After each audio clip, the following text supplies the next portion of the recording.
Thor was not supposed to stop. Patrols were straight lines and known turns. A rhythm officer, Daniel Reyes, could keep even with his eyes closed.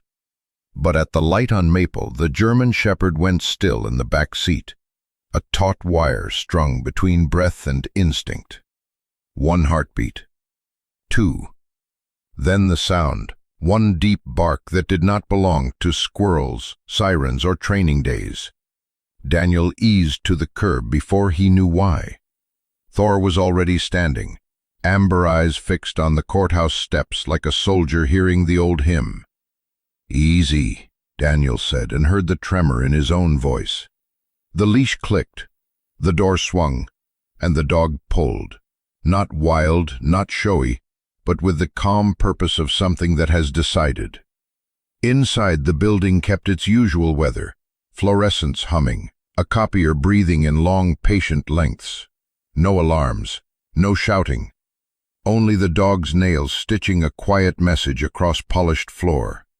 Here, here, here. Strangers looked up. A bailiff reached for his radio. Daniel flashed his badge and followed because, once in a handler's life, there's a moment you choose trust over procedure, and fate measures you by it. Thor paused at the double doors of courtroom 2B, head low, chest full of a single steady note.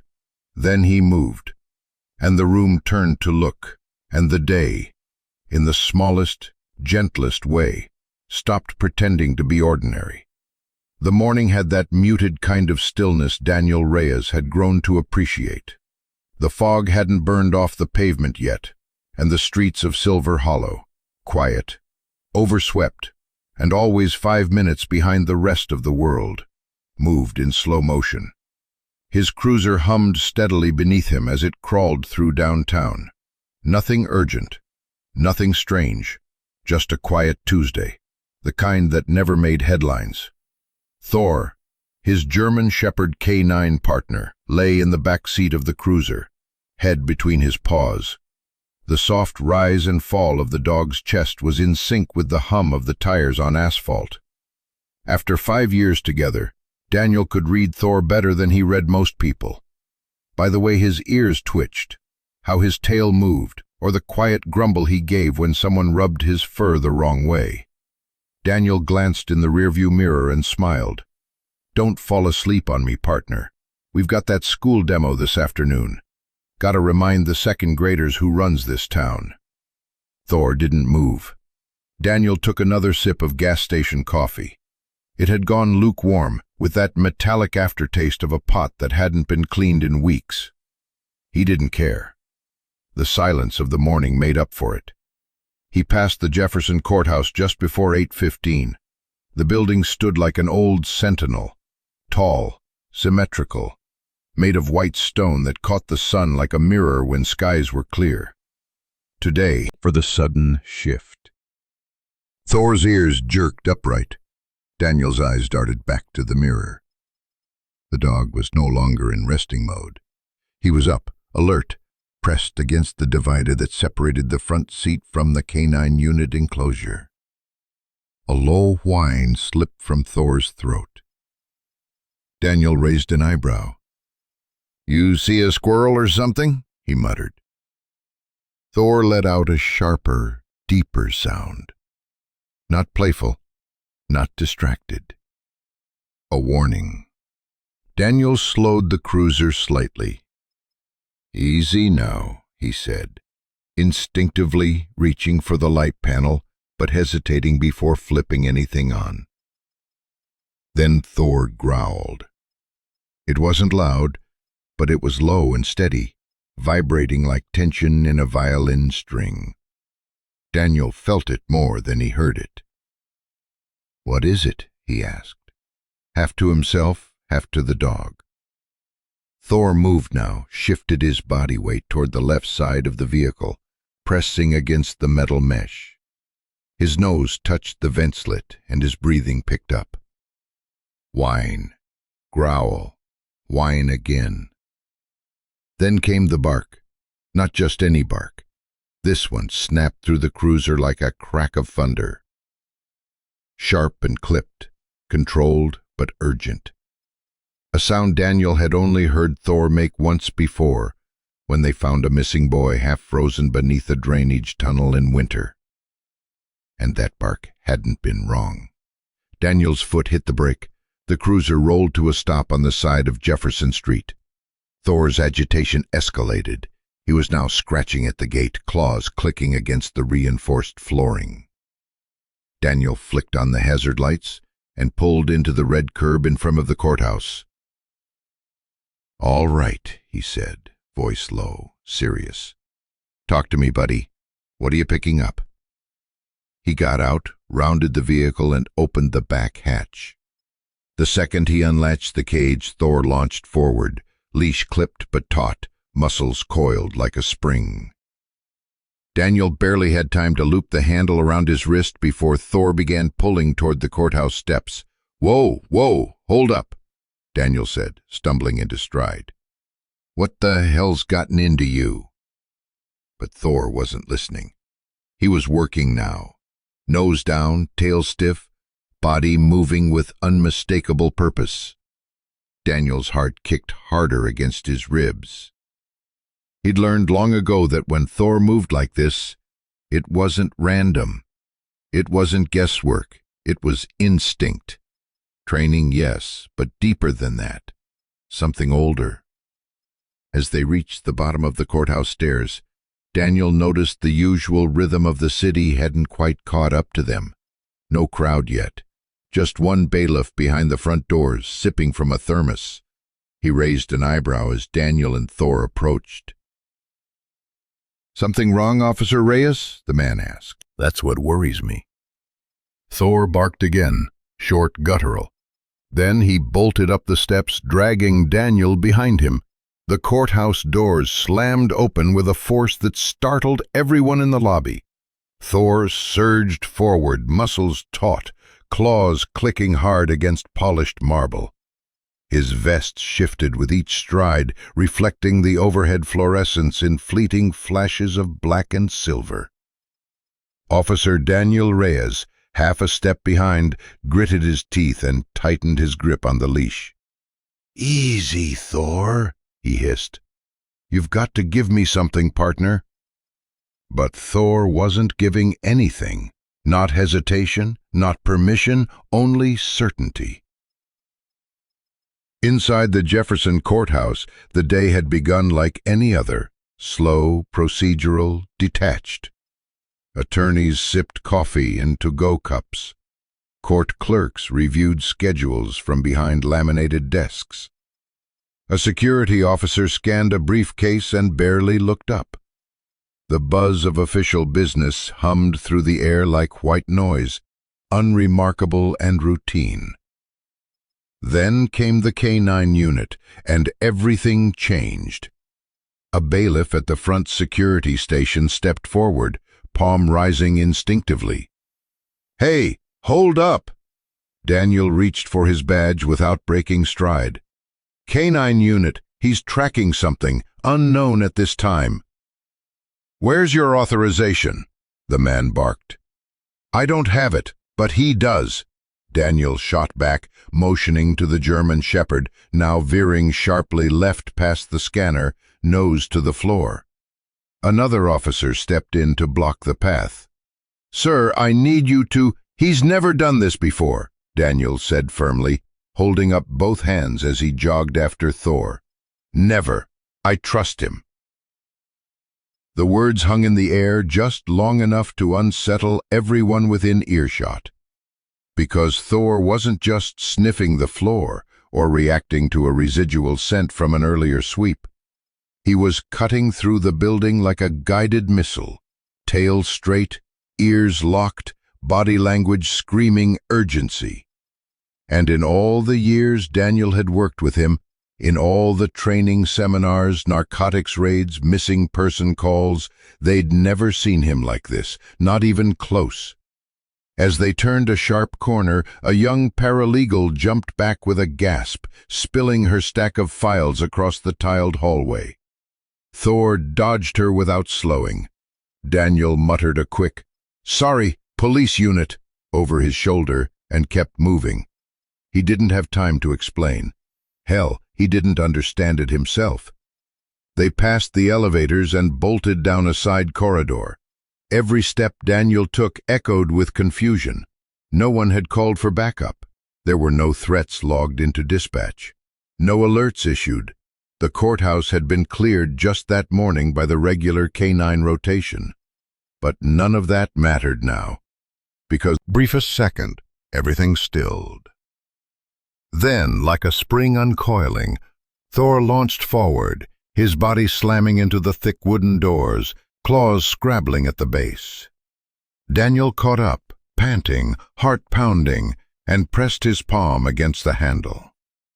A bailiff stationed at the corner called out sharply, "Sir, that courtroom is sealed. Active family case."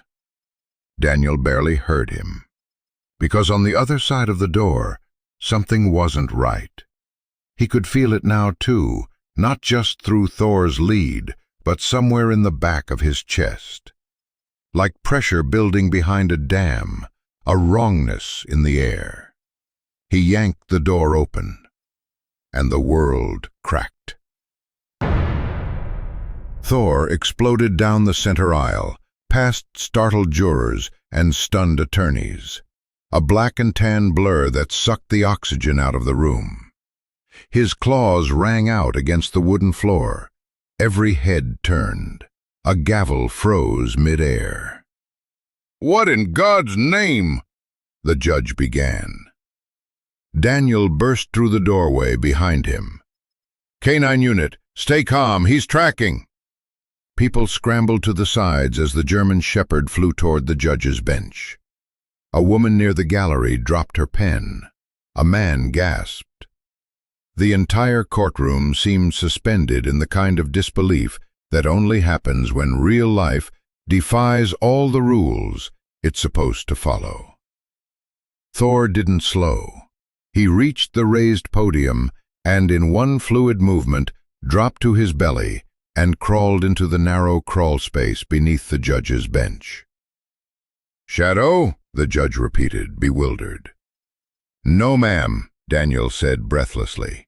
"His name's Thor, and he's trying to tell us something." He didn't wait for permission. He ran to the podium, dropped to one knee, and peered into the darkness. The air beneath the bench was tight, dusty, cramped. The scent of old wood and cleaning chemicals clung to everything. But even through the shadows, Daniel could make out something that didn't belong. A trembling shape, a small hand, a stuffed rabbit, dirt smudged and clenched tight. Daniel's breath caught. Oh, God. He reached in gently. "It's okay, sweetheart. You're safe now. I've got you." There was a muffled sob, a gasp of air. And then Ivy emerged, 7 years old, cheeks stained with tears, her whole body coiled with fear. Behind him, the courtroom was dead silent. No one moved. No one spoke. Until Thor backed out slowly, flanking the child like a sentinel. His body is close but never touching. His eyes were watchful. Daniel scooped her into his arms, whispering calming words he wasn't even aware of. A pair of EMTs rushed forward from the hallway, alerted like he already knew he'd done what he was meant to do. In the gallery, a girl with dark curls sat very still, hands folded in her lap, eyes unblinking. She didn't cry, she didn't flinch, but she watched everything. Her name was Mira Lane, and while no one knew it yet, this wasn't just Ivy's rescue, this was Mira's beginning. For a few long seconds, the air inside courtroom 2B didn't move. No breath, no words. Only the sound of Thor's claws as he backed out from beneath the judge's bench, his frame low and careful, guarding something fragile behind him. Daniel was already down on one knee, heart still hammering. He hadn't drawn his weapon. There was no threat in this room. Not anymore. But the fear he saw under the bench, didn't need a gun to make it real. "Hey there," he said gently, keeping his voice low. "It's all right now. You're safe." A small figure shifted in the shadows. She was curled into herself, barely 3 feet long, wrapped in a tangle of 2 big blankets and fear. Her knees were drawn to her chest. One tiny fist clutched the ear of a stuffed rabbit that had lost its button eye. The other hand trembled just above her cheek. Her hair was damp with sweat, stuck to her forehead in dark ringlets. Daniel reached slowly, palm up. "I've got you." The girl blinked. Wide, glassy eyes met his, the kind of eyes that had seen something they didn't have words for yet. She didn't cry, she didn't scream, but her shoulders jumped when the rabbit slipped from her hand. Thor leaned in closer and let out a low, soft whine, almost like a hum, the kind of sound that wasn't trained, wasn't part of any command sequence, but came from somewhere instinctive, the way a dog might comfort a wounded pup. She moved then, just a little, enough for Daniel to gently hook one arm under her knees and the other beneath her back. Her body was too light, her limbs too thin, and when he lifted her, she tucked her face into his collar like she'd done it before. Like hiding was the safest thing she knew. "She's alive!" he called out. The spell broke. Instantly people moved. A gurney rolled in from the hallway. EMTs in blue vests and soft voices appeared, hands outstretched. A clerk gasped. The bailiff who had questioned Daniel earlier lowered his radio, stunned. Judge Elaine Talcott remained frozen on the bench above, gavel still raised in a hand that had forgotten what it was doing. Her voice finally returned, brittle with shock. "Officer Reyes, what is happening?" Daniel didn't look away from the child. "Her name's Ivy, Your Honor. 7 years old, reported missing this morning. She's been here, under your bench, the whole time." Her purse clattering to the floor. Thor stepped aside, but remained close. Sitting just inches from the gurney, as the EMTs began their examination, he watched every motion with the careful intensity of a soldier who hadn't yet stood down. His ears twitched at the stethoscope, at the Velcro strap, at the voice that said, "Her pulse is steady, mild dehydration, no visible injuries. She's okay." Daniel let out a breath he hadn't realized he'd been holding. In the middle of all of it, this collapsed formality, the scattering of papers and sense and expectation, someone was still sitting perfectly still in the gallery. Myra Lane. She hadn't moved, not when Thor charged in, not when the girl was carried out, not even now, as everyone buzzed like a kicked hive. She sat in the 3rd row from the back, small frame tucked neatly into her chair, hands folded in her lap, like someone taught her to be invisible, and she never forgot. Her eyes followed Ivy, then Thor, then Daniel. Quiet, steady. She didn't flinch. She noticed. A caseworker leaned over to speak to her. Myra nodded, but didn't respond. Her gaze drifted again to Thor, who was now gently nudging Ivy's stuffed rabbit toward the EMTs with his nose. One of the medics knelt down to collect it, murmuring something soft in gratitude. Ivy reached for the rabbit as they lifted her onto the stretcher. She clutched it tight.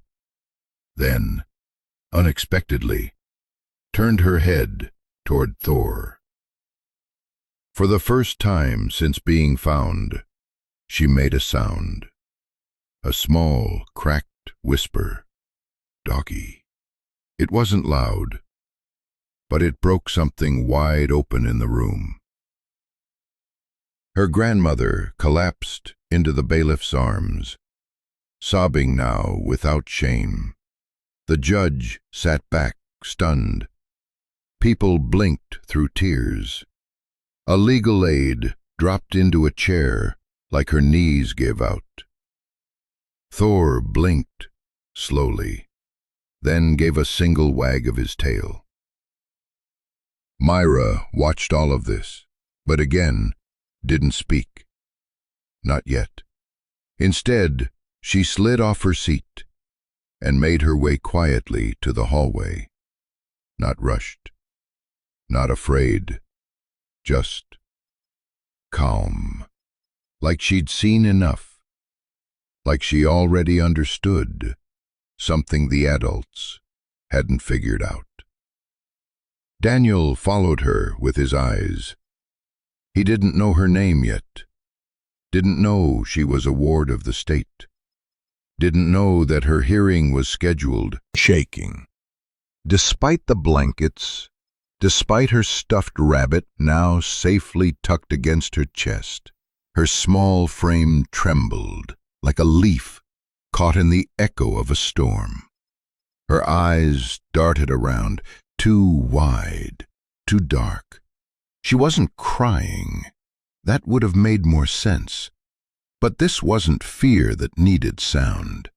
This was the kind of fear that had curled up in her chest and gone quiet. Daniel stood nearby, one hand resting lightly on Thor's vest, the other flexing at his side. Every instinct in him wanted to do something, but he knew this wasn't his moment. He could provide safety, structure, protection, but this child, she needed something else. And someone else saw that. Mira Lane. She moved without fanfare, without permission, a quiet figure who slipped past her caseworker's distracted attention, her sneakers silent on the marble floor. No one stopped her. No one even noticed until she was kneeling gently beside the gurney. Daniel's brow furrowed, about to call out, but Thor stayed still, gaze locked. So Daniel stayed still too. Mira didn't touch Ivy. Not right away. She just sat on her heels, palms resting softly on her own knees, head tilted slightly, like she was studying the way a bird breathes. "Hola, pequeña," Mira whispered. The EMT beside Ivy paused, surprised but didn't interrupt. Ivy blinked. The tension in her shoulders didn't vanish, but it shifted, like a string that had been pulled too tight was now easing, even if only a little. Mira continued, her voice no louder than the rustling of paper. "You see that dog? He found you, because he knew you were waiting, just like I was." Ivy's lips parted. The stuffed rabbit slipped from her fingers again, but this time she didn't flinch. Her eyes tracked Mira, like she was trying to remember if they'd met before. They hadn't, but the recognition wasn't in faces, it was in feeling. Mira reached forward slowly, carefully, giving the girl every chance to pull away, and placed a single hand on the edge of the blanket.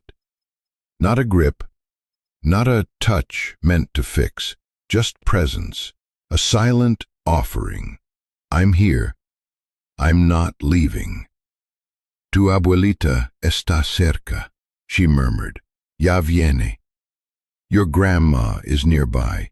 She's coming." Ivy's lips trembled, and then finally, her small body collapsed sideways into the blanket. A sigh escaped her chest. Her fingers found Mira's hand and held on, not tight, not desperate, just holding. The hall story, something about a little girl with shoes that squeaked when she ran, and a dog who followed her everywhere like a shadow. And Ivy listened. That was the miracle of it. She listened. Daniel turned slightly and saw Ivy's grandmother approaching from the far end of the corridor, hands pressed to her mouth, eyes wet with panic and disbelief. As she rounded the last few steps and saw Ivy on the gurney, alive, whole, she let out a sob that crumpled her knees. A nurse caught her before she hit the floor. Mira didn't look up. She simply shifted to the side as Ivy's grandmother was guided forward. But Ivy didn't release Mira's hand right away. Her eyes flicked between the two women, one she knew by blood and one she didn't know at all, but recognized anyway. After a moment, Mira gently let go. She stood slowly, quietly, and stepped backward without saying a word. Her caseworker finally spotted her and rushed forward, but Mira waved her off with a glance that said, "I'm not doing anything wrong. Let me be." And everyone did. Daniel met her eyes as she passed him. She didn't stop walking, but her gaze held his for a beat longer than expected. It was steady. It was old.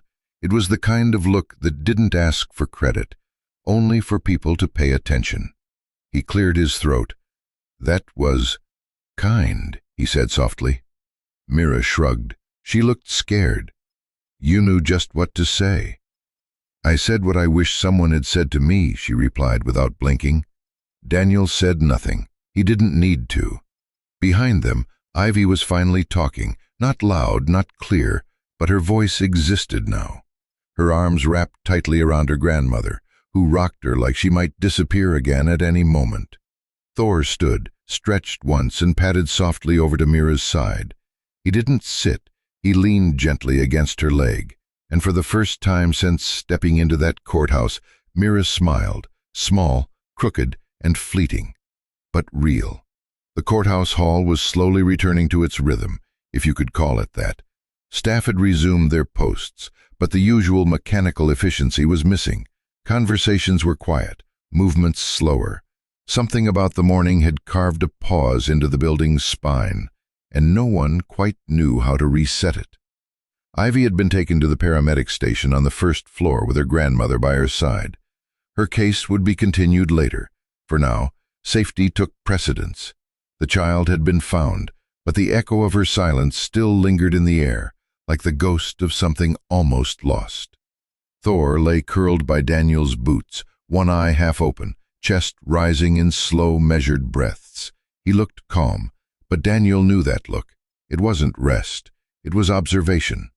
And Mira had gone back to her place in the gallery, third row from the back, same folded hands, same posture. Only now her shoulders had softened just enough to reveal something underneath. Only lives in kids who've spent too long learning to survive.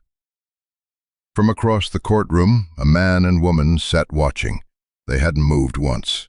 The woman wore a simple navy blue cardigan and held a folded tissue in her lap, untouched but gripped tight. Her eyes were kind, not in that performative way some adults put on for children, but with a softness that had grown roots from somewhere personal. The man beside her sat straight-backed, hands clasped between his knees, jaw tight, like he was trying not to let emotions slip out in front of strangers. They weren't strangers to this courtroom, though, and they weren't here by coincidence. Susan and Michael Cross had sat through dozens of hearings. Fosters, home visits, interviews with caseworkers, compatibility reports. Their folder was thick with the process, their patience tested, their hopes real, but worn at the edges. But today, something shifted, something they hadn't read in a report. Susan turned to her husband. "Did you see that?" she whispered. Michael nodded slowly, eyes still on Mira. "I saw it." She didn't even hesitate. Just walked over like she knew what Ivy needed. "She didn't even look for permission," he said. "She just gave it." They sat with that for a moment. Neither spoke. The silence between them wasn't awkward, it was reverent, a pause born not of indecision, but understanding. Finally, Susan stood. She smoothed her skirt with one hand and picked up her handbag with the other. Michael rose beside her. They didn't approach Mira right away. Instead, they waited in the hallway just outside the courtroom doors, near a faded bulletin board pinned with family law pamphlets and community resource flyers. Susan took a steadying breath, then nodded toward the doors as Mira exited, trailed by her caseworker and Thor, who moved beside her like a second shadow. Mira noticed them instantly. She didn't flinch, didn't shrink, but she did stop walking. Her caseworker, Ms. Beck, looked up. "Can I help you?" Susan offered a gentle smile. "Actually, we were hoping to speak to Mira just for a moment, if that's all right." Beck hesitated. "She has another hearing in 20 minutes. Michael stepped in. "We understand, we're the Crosses. We were matched with Mira on your list." At that, Mira's eyes flicked between the adults. She didn't say anything, but her shoulders shifted again, just a little straighter this time. Beck looked to Mira. "Up to you, sweetheart." Mira gave a single nod. The caseworker stepped back to give them space, though she lingered nearby with one eye on her watch. Susan crouched to Mira's height. "We saw what you did in there," she said quietly, "with Ivy." Mira didn't reply, but she didn't look away either. Michael crouched beside his wife, hands resting on his knees. Susan continued, her voice soft. "You didn't just help her. You saw her when no one else did." Blinked. Once. Then twice. "Ivy was scared," she said barely above a whisper. "I know what that feels like." There was a silence then, not heavy, just true. Susan reached slowly into her pocket and pulled out a folded slip of paper. It was a letter, not long, just a paragraph, a message they'd written weeks ago, part of the matching process, a note to whoever their future child would be. She handed it to Mira. "We wrote this for the child we were hoping to meet. I don't know if it'll mean anything to you, but when we saw you in that courtroom, we felt like maybe you were the one who was meant to read it." Mira took the paper carefully. She didn't open it, not yet, but she held it like it mattered. Thor, sitting beside her, let out a small sound. Not a bark, not a whine, just something low, approving, like an exhale that said, "Keep going." Michael smiled. "You don't have to decide anything today. We just wanted you to know we saw your heart." Mira swallowed. The paper in her hands trembled slightly, but she held on. "I'm not usually brave," she said.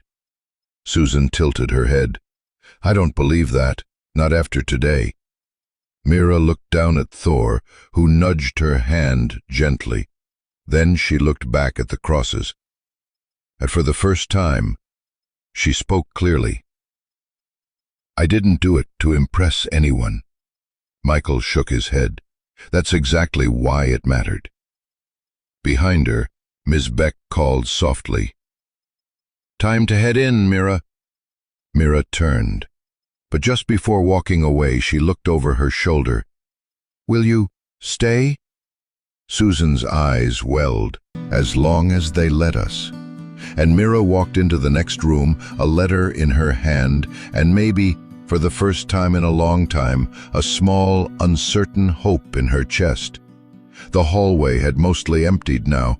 The chaos that had rippled through the courthouse, echoes of bark, footsteps, gasps, and emotion, had finally begun to settle. Ivy was safely with her grandmother. The judge had recessed for the day. Staff moved like they were wading through fog, unsure whether to return to normal or acknowledge that normal had shifted somehow. And in the quiet wake of it all, Mira Lane sat alone on the bench just outside courtroom 2B. Her back was straight. Her legs swung slightly beneath the seat, the laces of her sneakers undone in a way that said she dressed herself. She hadn't spoken since the Crosses left. The folded letter still rested in her hand, unopened, but her grip on it was firm, not careless, not forgotten. She looked calm, too calm for a 10-year-old. Daniel watched her from the far, purposeful steps of someone who wasn't in a rush to prove anything. Mira didn't turn her head. But when Thor reached her, she did something small, something Daniel noticed. She shifted her knee just a bit to make space beside her. Thor took it. He leaned gently against her leg, the way he sometimes did with Daniel when they were parked after a long shift, both of them too tired to speak, too quiet to sleep. Mira's hand moved almost instinctively, finding the thick fur behind his ear. She scratched there, slow and soft, like she wasn't sure she was allowed, but decided it didn't matter. Daniel stepped forward slowly. He stopped a few feet away, careful not to intrude. He doesn't usually do that. Mira didn't look up. Do what? Choose. She ran her fingers behind Thor's jaw. Maybe he didn't choose. Maybe he just recognized. Daniel's brow lifted. Recognized? Mira nodded. People who are scared, they move a certain way. Dogs can feel that. Her voice was quiet, measured, like she was explaining something she'd learned not from a book, but from having been the thing that needed explaining. Daniel sat down on the opposite end of the bench, hands resting on his knees. He didn't press her, just sat in the stillness and let her speak if she wanted. She did. He knew Ivy was under the bench, before anybody else, even before me. You saw her? I saw her come in, Mira said, right before the courtroom doors closed. She was holding that rabbit. I thought maybe she was with someone, but then she disappeared. Daniel nodded slowly. Why didn't you say something? Mira shrugged. I didn't know for sure, and sometimes adults don't listen. Daniel winced. Not because she was wrong, but because she was too right for her age. Thor sighed beside her, his body heavier now, pressed full against Mira's leg. His breathing had settled into a slow rhythm. He's tired, Mira said softly. He worked hard, Daniel replied. They were quiet again. After a moment, Mira finally looked up. Her eyes met Daniel's. Do you think he's mine now? She asked. Not joking, not hopeful, just honest. Daniel blinked. She reached down, ran her hand along Thor's shoulder. I mean, I know he's yours, but he came back. Daniel studied her face. It wasn't longing in her voice. It wasn't entitlement. It was recognition, like she and Thor were made of the same kind of quiet. He cleared his throat. He's been my partner for 5 years. He's trained for search, detection, and tracking. But more than that, he's a compass. Mira tilted her head. A compass? Yeah, he points toward things I can't always see, and he never goes back unless the posture softened. She opened her hand, unfolded the letter the crosses had given her, and read it in silence. Daniel watched her eyes move line by line. She didn't react right away, just let the words settle in. When she finished, she folded it again and held it close to her chest. Then she said the most unexpected thing of all. Do you think dogs know where they're needed before people do? Daniel looked at Thor, at Mira, at the way neither seemed to need to fill the silence with noise. Yeah, he said quietly. I do. Mira nodded, like that made sense, like it explained more than she could put into words. Thor shifted slightly, resting his chin on her knee. Daniel stood. Come on, he said gently. Let's get you something warm to drink, maybe a snack. Mira hesitated. Then she rose, let her still in one hand, and walked beside Daniel. Thor followed, not behind, but between them. A few minutes later, as they passed the mural near the entrance, children's handprints painted in circles of color around the word hope. Mira stopped. She pointed. That one's mine. Daniel turned. Yeah? I came on a school trip, before I got moved. He nodded. "I didn't think I'd see it again," she said softly. Daniel looked at her handprint, small, faded, but still there, still visible. "Maybe some things stay longer than we think," he offered. Mira didn't answer. She just stood quietly, with a letter in her pocket, a dog at her side, and for the first time in a long time, the sense that someone had noticed. It was past dusk by the time Daniel Reyes returned to the precinct. The sun had dipped below the rooftops of Silver Hollow, leaving behind a sky the color of cooled ash. The city moved with its usual after-hours hush, cars humming along Main Street, streetlights blinking to life one by one, and a breeze that whispered through alleyways like it was looking for somewhere to settle. Inside the precinct, things were brighter. Fluorescent bulbs hummed overhead, casting a stark white light over paperwork and coffee rings, over wall clocks and the bulletin board full of faded missing person flyers. It was routine, clinical, almost sterile. But nothing about Daniel felt routine anymore. He sat at his desk, fingers hovering over the keyboard of his terminal. The screen blinked back at him. Incident report, number 2977-A, location Jefferson County Courthouse, K-9 deployment, unexpected activation. He hadn't typed a single word. Thor lay curled beneath the desk, his body still, but not asleep. His ears twitched now and then, responding to sounds Daniel couldn't hear. Or maybe sensing threats logged, no requests for a sweep. And yet, Thor knew, not in the trained way, where assent is coded, where behavior is predicted, where outcome is rehearsed. No, this was something else, something older than procedure. He opened the report template again and tried to begin. At approximately 0817 hours, K-9 unit initiated unprompted alert behavior while on routine patrol. He paused, backspaced. He tried again. K-9 Thor deviated from protocol and entered courthouse uncommanded, leading to the discovery of another pause. He stared at the blinking cursor. Uncommanded, unprompted, unexplainable. The words felt cold, too mechanical for what had really happened. What he'd witnessed wasn't just a K-9 reacting to training. It was instinct. It was something he couldn't write down in neat lines of report language. A knock on the glass broke his focus. Sergeant Elaine Ng stepped in, coffee in hand, uniform pressed and impeccable like always. She nodded toward the screen. "You look like you're trying to win a Pulitzer." Daniel gave a weak chuckle. "Trying to make sense of something I'm not sure I can explain." Ng walked in, closed the door softly behind her, and sat across from him. "You did good today," she said, words already moving up the chain.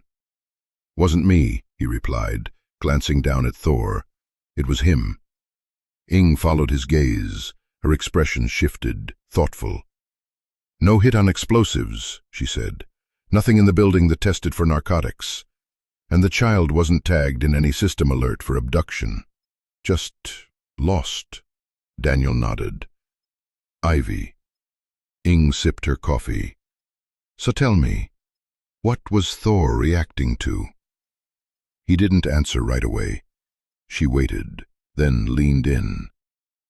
"I've read every report you filed since you two were partnered. You've never once logged a false alert." "I don't think this was false," Daniel said quietly. "I think it was incomplete." Ng raised an eyebrow. "Meaning?" Daniel rubbed at his temple, then dropped his hands into his lap. He wasn't tracking chemicals. He wasn't following a scent trail. He was responding to something that didn't come from training. Ng frowned. "You think it was behavioral?" "I think," Daniel said slowly, "he felt something." They were quiet for a moment. "You're not wrong," Ng finally said. "We forget sometimes that instinct goes both ways, between you and the dog." Daniel gave a half-smile. "Yeah, I keep thinking about Myra, too. Ing tilted her head. The foster girl? She wasn't afraid when he charged in. She didn't flinch. She just watched, like she already understood what he was doing. Ing studied him. You think she saw something? I think she recognized it. Whatever it was, hesitated, then nodded once. Just not sure if we found everything we were supposed to. You'll know if he does. She nodded toward Thor. He hadn't moved once. Ing stepped out, leaving Daniel in the glow of the desk lamp and the quiet weight of everything they still didn't understand. After a moment, Daniel reached into the drawer and pulled out a yellow legal pad, not for the report, for himself. He clicked a pen open and wrote 3 words in the top margin. He knew first. Then below it, not training, not sent, not command. Something else. And beneath that, in a smaller print, a question he wasn't ready to ask out loud. What else is he still feeling? Thor shifted beneath the desk then, just a little. A breath through his nose, the faintest sound in the quiet. Daniel looked down. You're not done, are you? Thor's tail flicked once. The foster center sat at the edge of Silver Hollow, where the sidewalks frayed into gravel and the air smelled faintly of cut grass from the park across the street. It was the kind of building that tried hard to be warm. Murals of handprints, a corkboard crowded with crayon drawings, a paper chain looping the hall like a promise. Still the front door closed with a heavy sound, as if the place knew too many goodbyes. Daniel came out of uniform, jeans, work boots, a jacket that carried a ghost of dog hair no lint roller could defeat. He signed the visitor clipboard at the front desk and lifted his eyes to the receptionist. Officer Reyes, she said, reading the name. Here to see Ms. Beck? If she's free, he answered. Just checking in. Thor stood at his side without a leash, vest on but Velcro tabs unfastened, off duty in the quiet way that meant he could be on duty in a heartbeat. His ears twitched as a boy's laugh bounced down the corridor and caught in the doorframe like wind chimes. They waited on the bench under a framed poster that said, You are seen. Thor's tail made a soft thump on the linoleum every few beats, the drum of patience. Ms. Beck appeared with a tablet tucked to her chest, hair pinned back, the day written plainly on her face. You didn't have to come all the way out here, she said, tired but kind. I know, Daniel replied. Figured I'd return a favor. What favor is that? He glanced down at Thor. He found someone who needed finding. Seemed right to follow up. Beck's mouth shifted into something like a smile. 10 minutes. She's in the multi-purpose room. Group activity. They passed couches with patched arms and a bulletin board crowded with chore charts. From inside the multi-purpose room came the soft clack of puzzle pieces and the rustle of paper. When Beck opened the door, the birds on a wire, drawn in careful lines. Her shoelaces were untied. Again.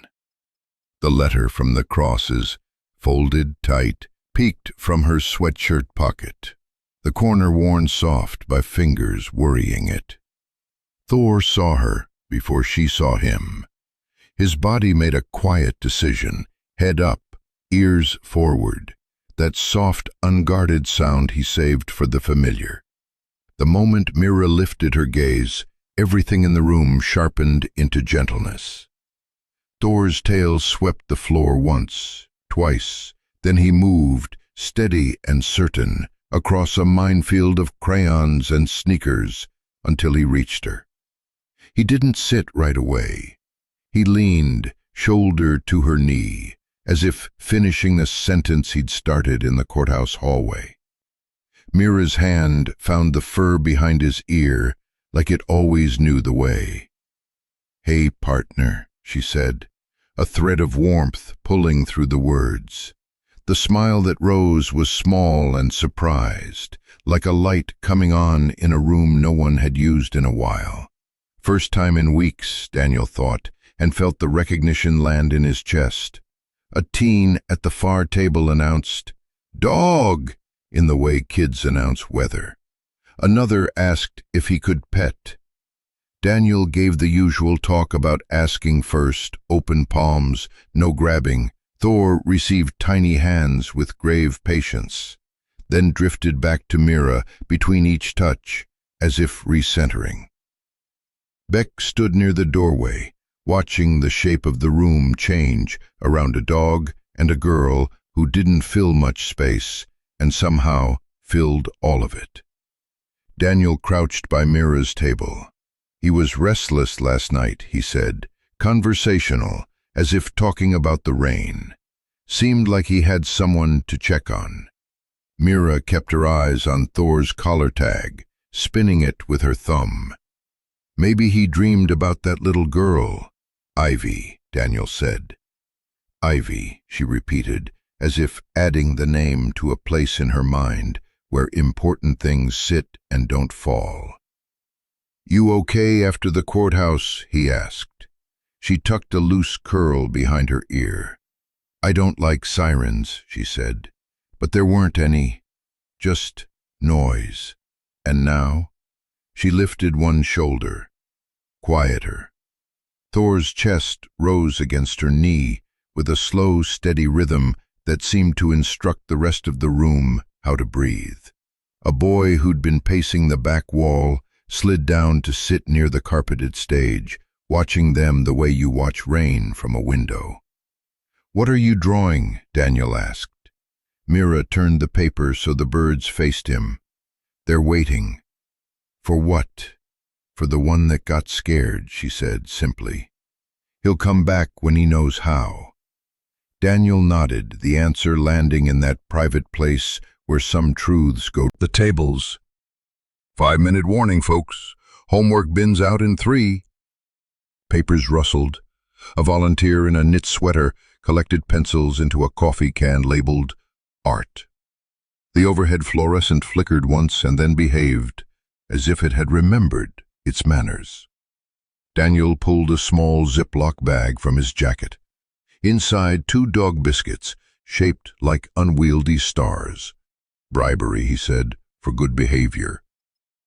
Mira gave him a look that said she was too old to be bribed and too kind not to accept a peace offering. She held one biscuit flat on her palm. Thor lifted it as if receiving communion. "You came to check on him," she said. "Him and you," Daniel admitted. "Why?" "Because adults don't listen," he almost said. "Because I've been the person who solves and moves on, and I keep thinking about the ones who can't move on yet. Instead, because sometimes the report isn't the whole story." She considered that, a crease of concentration appearing between her brows. "Did you write it?" "Started," he said. Stopped, started again. "It's hard to put right things in small boxes." Mira nodded with the solemn approval of someone who already understood constraint. She touched Thor's paw. "He doesn't fit in boxes either." "No," Daniel said, "he does not." Beck stepped closer, lowering her voice. "The crosses will be here later," she told Mira. "If you want to talk, no pressure." Mira's hand drifted to her pocket. The letter's corner disappeared and reappeared under her thumb. "Okay," she said. After Beck moved away, Mira asked, casual but not careless, "Are they nice?" "They watched you," Daniel said, "the whole time. Not the way people watch a spectacle, the way people listen." Mira let that sit, then, "I'm supposed to pick a new middle name. Something that feels like me. Do you have one?" She looked at Thor. He lifted his head as if he knew his cue. Their eyes caught and held, child and dog, a line without words. "Not yet," she whispered. A volunteer came by with a tray of paper cups, cider, warm enough to steam the thin rims.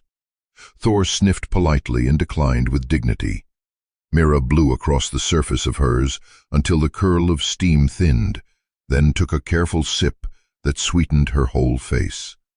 "You don't have to decide today," Daniel said, "or tomorrow." "I know." She set the cup down and traced the outline of one drawn bird with a fingernail. "Sometimes names find people, sometimes," he agreed. The hum of the building thickened for end of day, a cart rolling, a dryer buzzer, a teenager arguing with a math sheet and losing.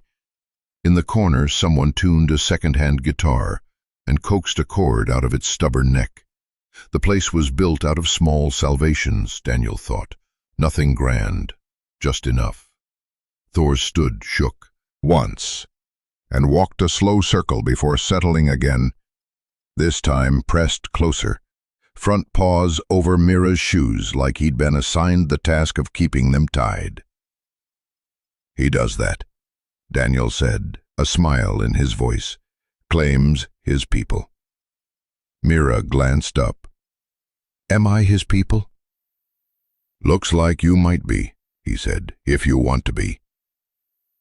She didn't answer, not with words. She slid her hand into the thick ruff at his neck and left it there, rooted. Beck clapped twice, gentle authority. "All right, group, homework bins." Chairs scraped, papers shuffled. A small storm of activity gathered and blew toward the cubbies. Mira didn't move right away. Thor didn't either. Daniel stood and offered a hand she didn't need. She took it anyway, and rose, light as a breath. At the doorway she paused. "Do you think—" She stopped, started again. "Do you think the scared bird knows the others are waiting?" "I think that's how it finds the wire again," Daniel said. She held his eyes a second longer, like she was tucking the answer away next to the letter and the warm cider and the feeling of a dog, leaning like belief. "Okay," she said. They stepped into the hall. The paper chain overhead rattled softly as the air shifted. Outside, the park's dusk had turned the world the color of pewter. Daniel signed out at the desk. Thor sat like punctuation at his heel. "Thanks for coming," Beck said. It wasn't perfunctory. "Any time," Daniel replied. He meant it.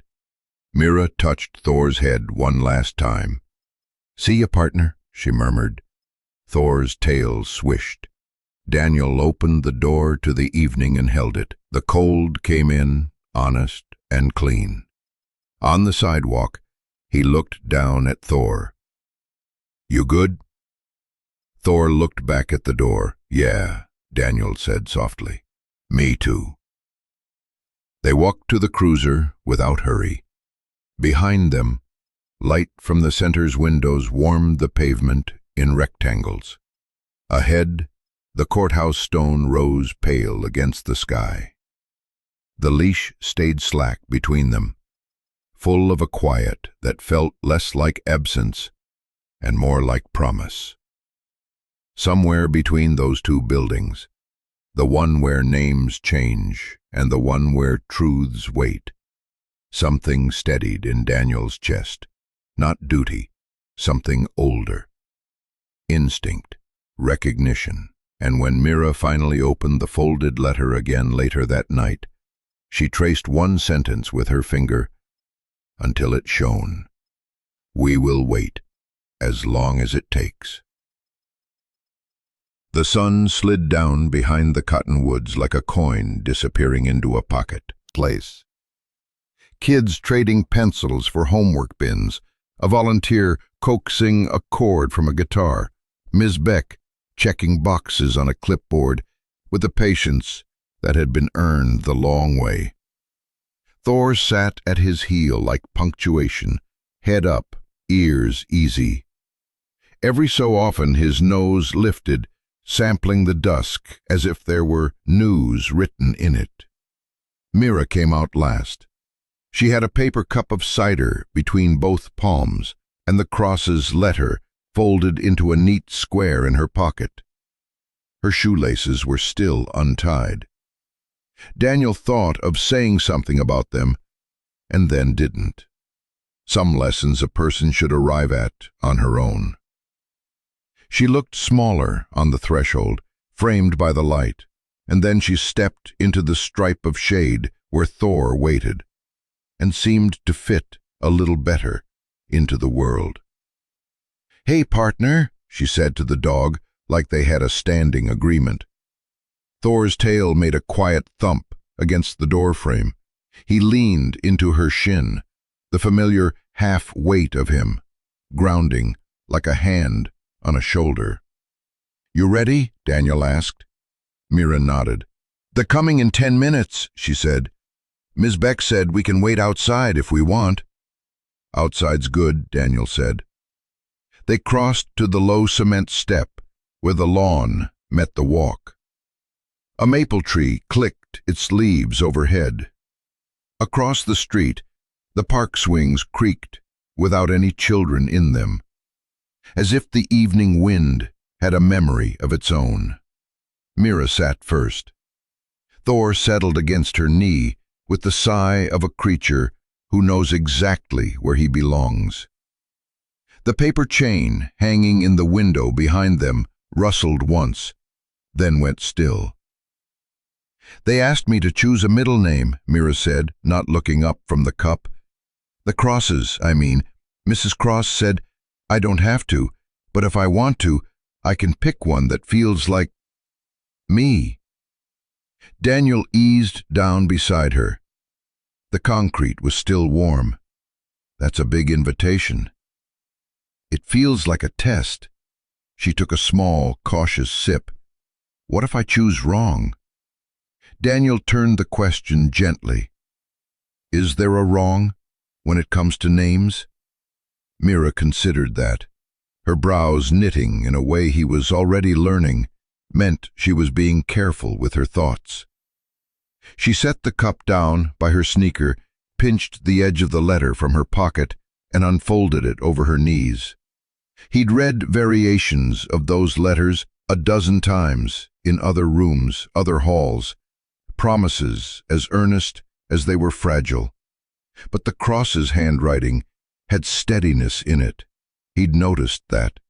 She traced a sentence with her finger. "We will wait as long as it takes." "Do you believe people when they write?" She said, at lunch. "People ask things like that when they don't know you yet. Favorite color, favorite food." She shrugged. "Those change." "Mine did," Daniel admitted. "Used to be red. Now it's the color the trees turn right before they let go." She almost smiled. "That's not a color." "It is if you've been waiting for it." The door opened behind them. Ms. Beck stepped out and set a small plate of oatmeal cookies on the step, as if to say without words that this was a kind of ceremony. "Two each," she said, and went back inside. Mira broke one cookie in half and held a piece out to Thor. He took it with the grave dignity he saved for gifts from small hands. Crumbs dusted his paws. He didn't bother to shake them off. "I used to like the word stay," Mira said, "when I was little, because my mom would say it to the dog we had. He'd sit by the door, but he always wanted to follow.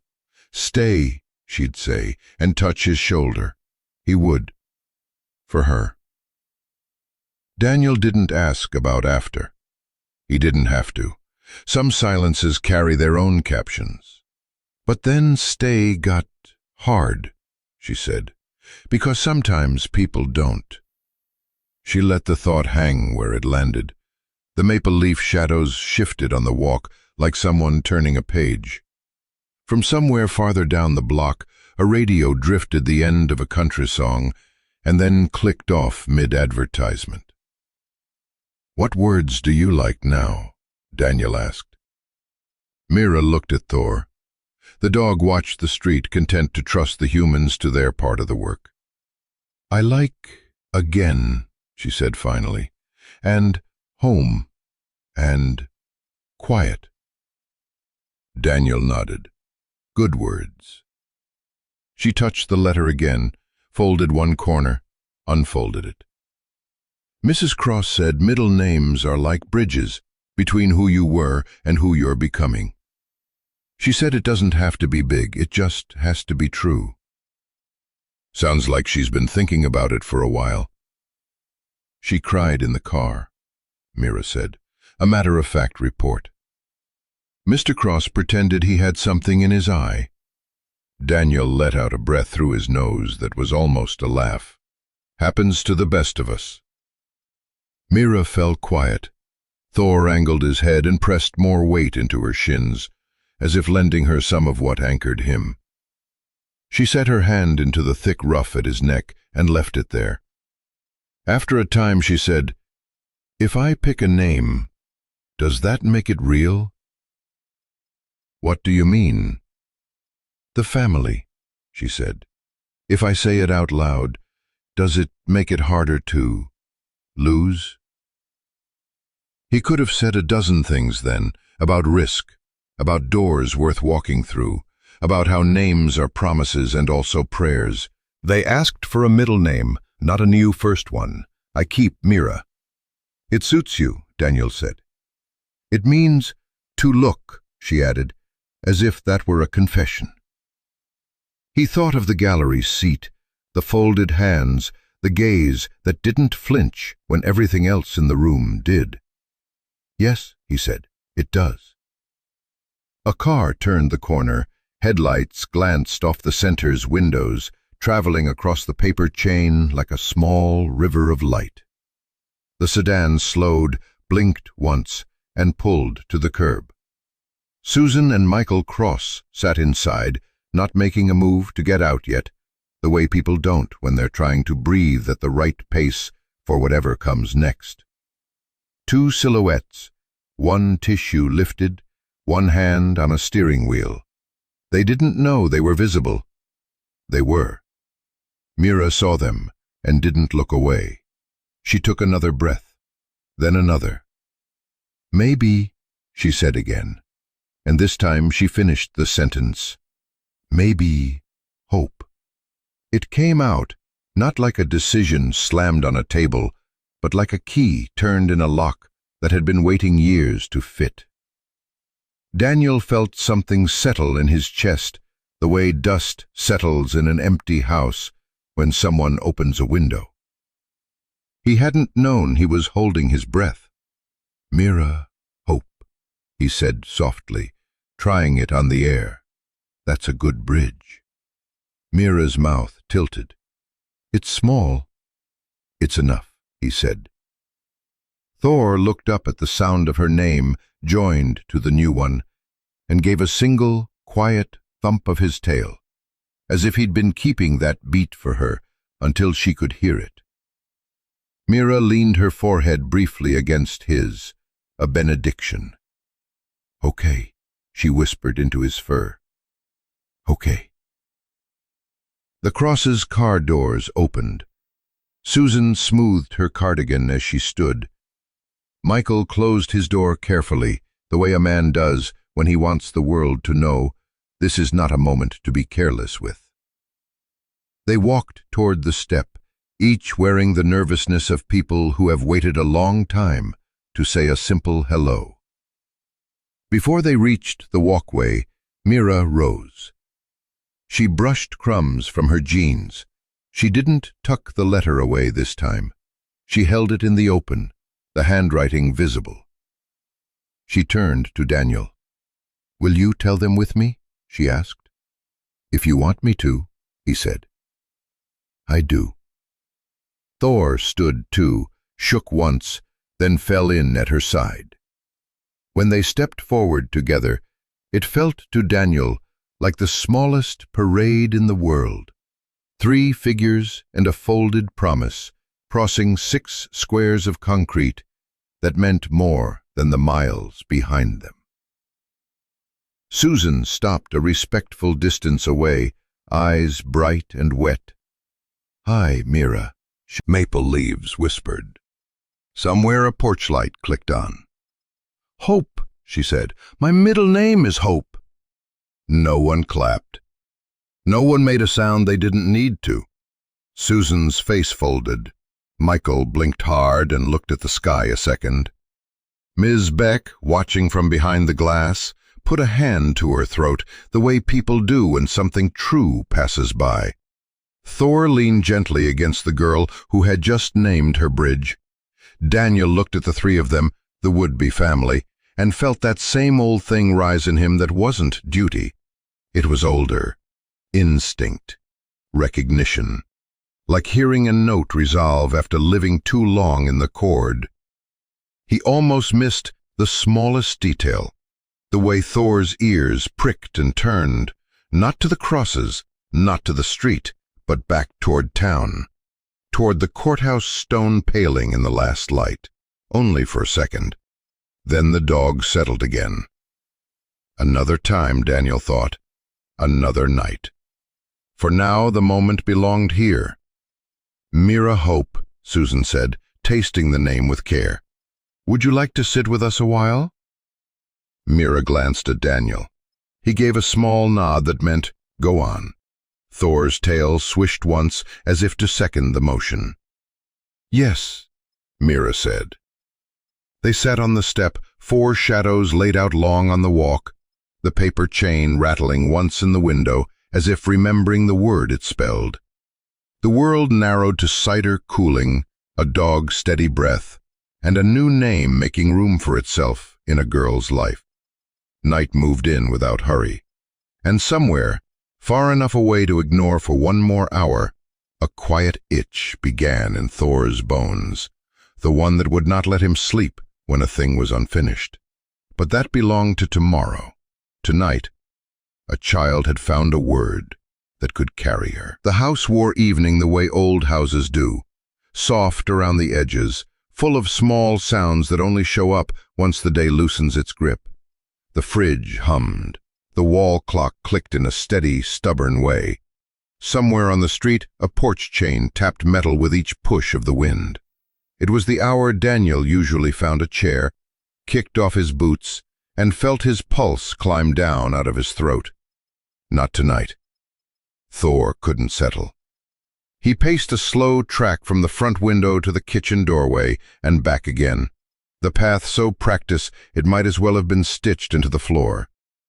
Nails clicked on hardwood. Pause. A low breath through his nose. Turn. Click again. Every few loops he'd stop at the far corner of the living room where the shadows fell thickest, nose lifting as if the air itself carried a note he couldn't quite catch. Then he'd go back to the window and watch the quiet street with a soldier's focus, ears swiveling to pick up sounds Daniel couldn't hear. Easy, Daniel said from the couch. It came out too. A mug of coffee had cooled beside an untouched plate of leftovers. The TV threw a square of light at the wall and chattered about weather. He muted it and let the house speak. Thor trotted to the hall closet and sat. Not the polite sit he used at school demos. This was the heavy, deliberate kind that said, I'm here because this matters. The closet door held his vest, the one that always meant work. He didn't scratch or whine. He just stared at it, then cut his eyes to Daniel. Not tonight, Daniel said. He tried a half-smile. You earned the floor. Thor didn't move. He waited a long beat, long enough to make his point, then stood and went back to the window. He planted his forepaws wide, angling his body toward town, toward a line Daniel could draw blindfolded. Down Maple, left at the school, across 2 lights, and straight to the courthouse stone. Buddy, Daniel said, rubbing his face with both hands. What are you still carrying? It wasn't the first time Thor had run hot after a long call. Some missions left a charge in his bones that took a while to burn off. But this was different. It didn't feel like adrenaline tapering out.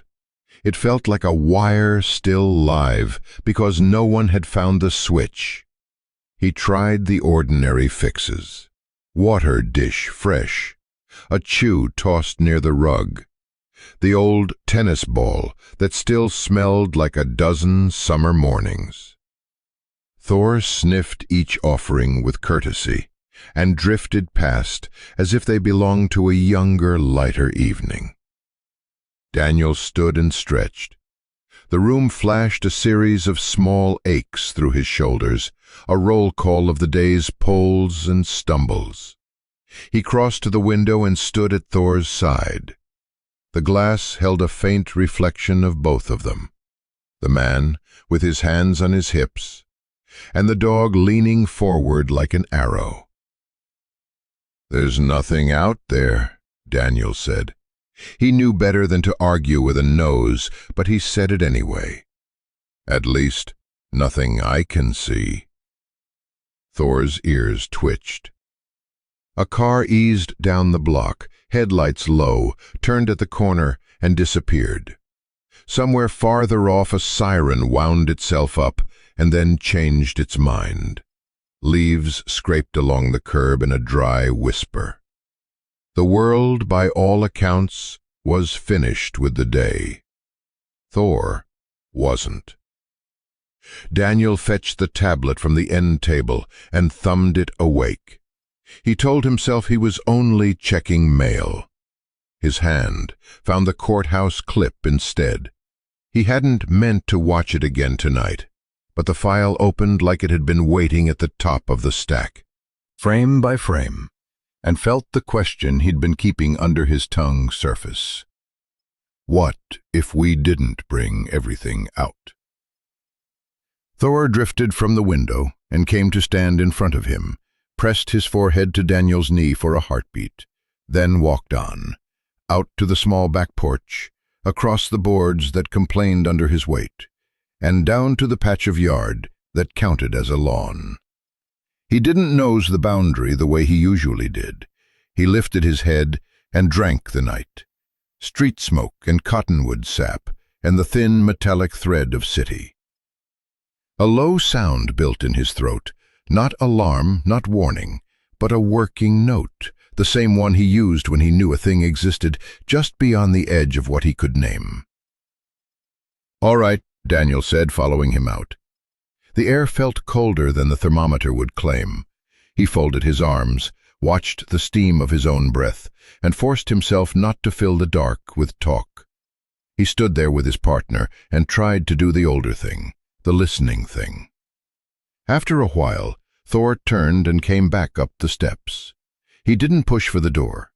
He sat beside Daniel's right boot and leaned his shoulder into Daniel's shin. The weight was familiar. The message was not. Daniel crouched and set both hands in the thick ruff of fur at Thor's neck, thumbs behind the ears, where worry seems to settle on a dog.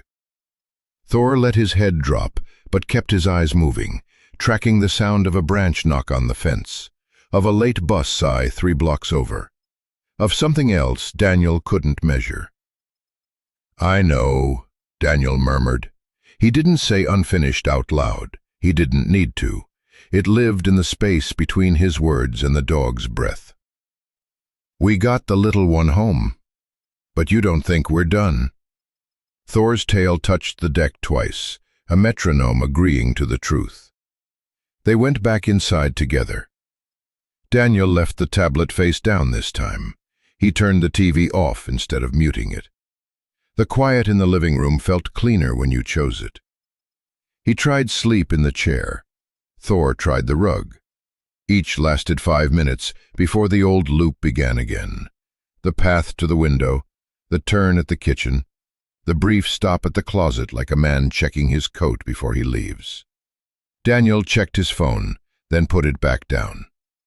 He pulled the report back up, read his half-sentences, and closed it again like a door you're not ready to walk through.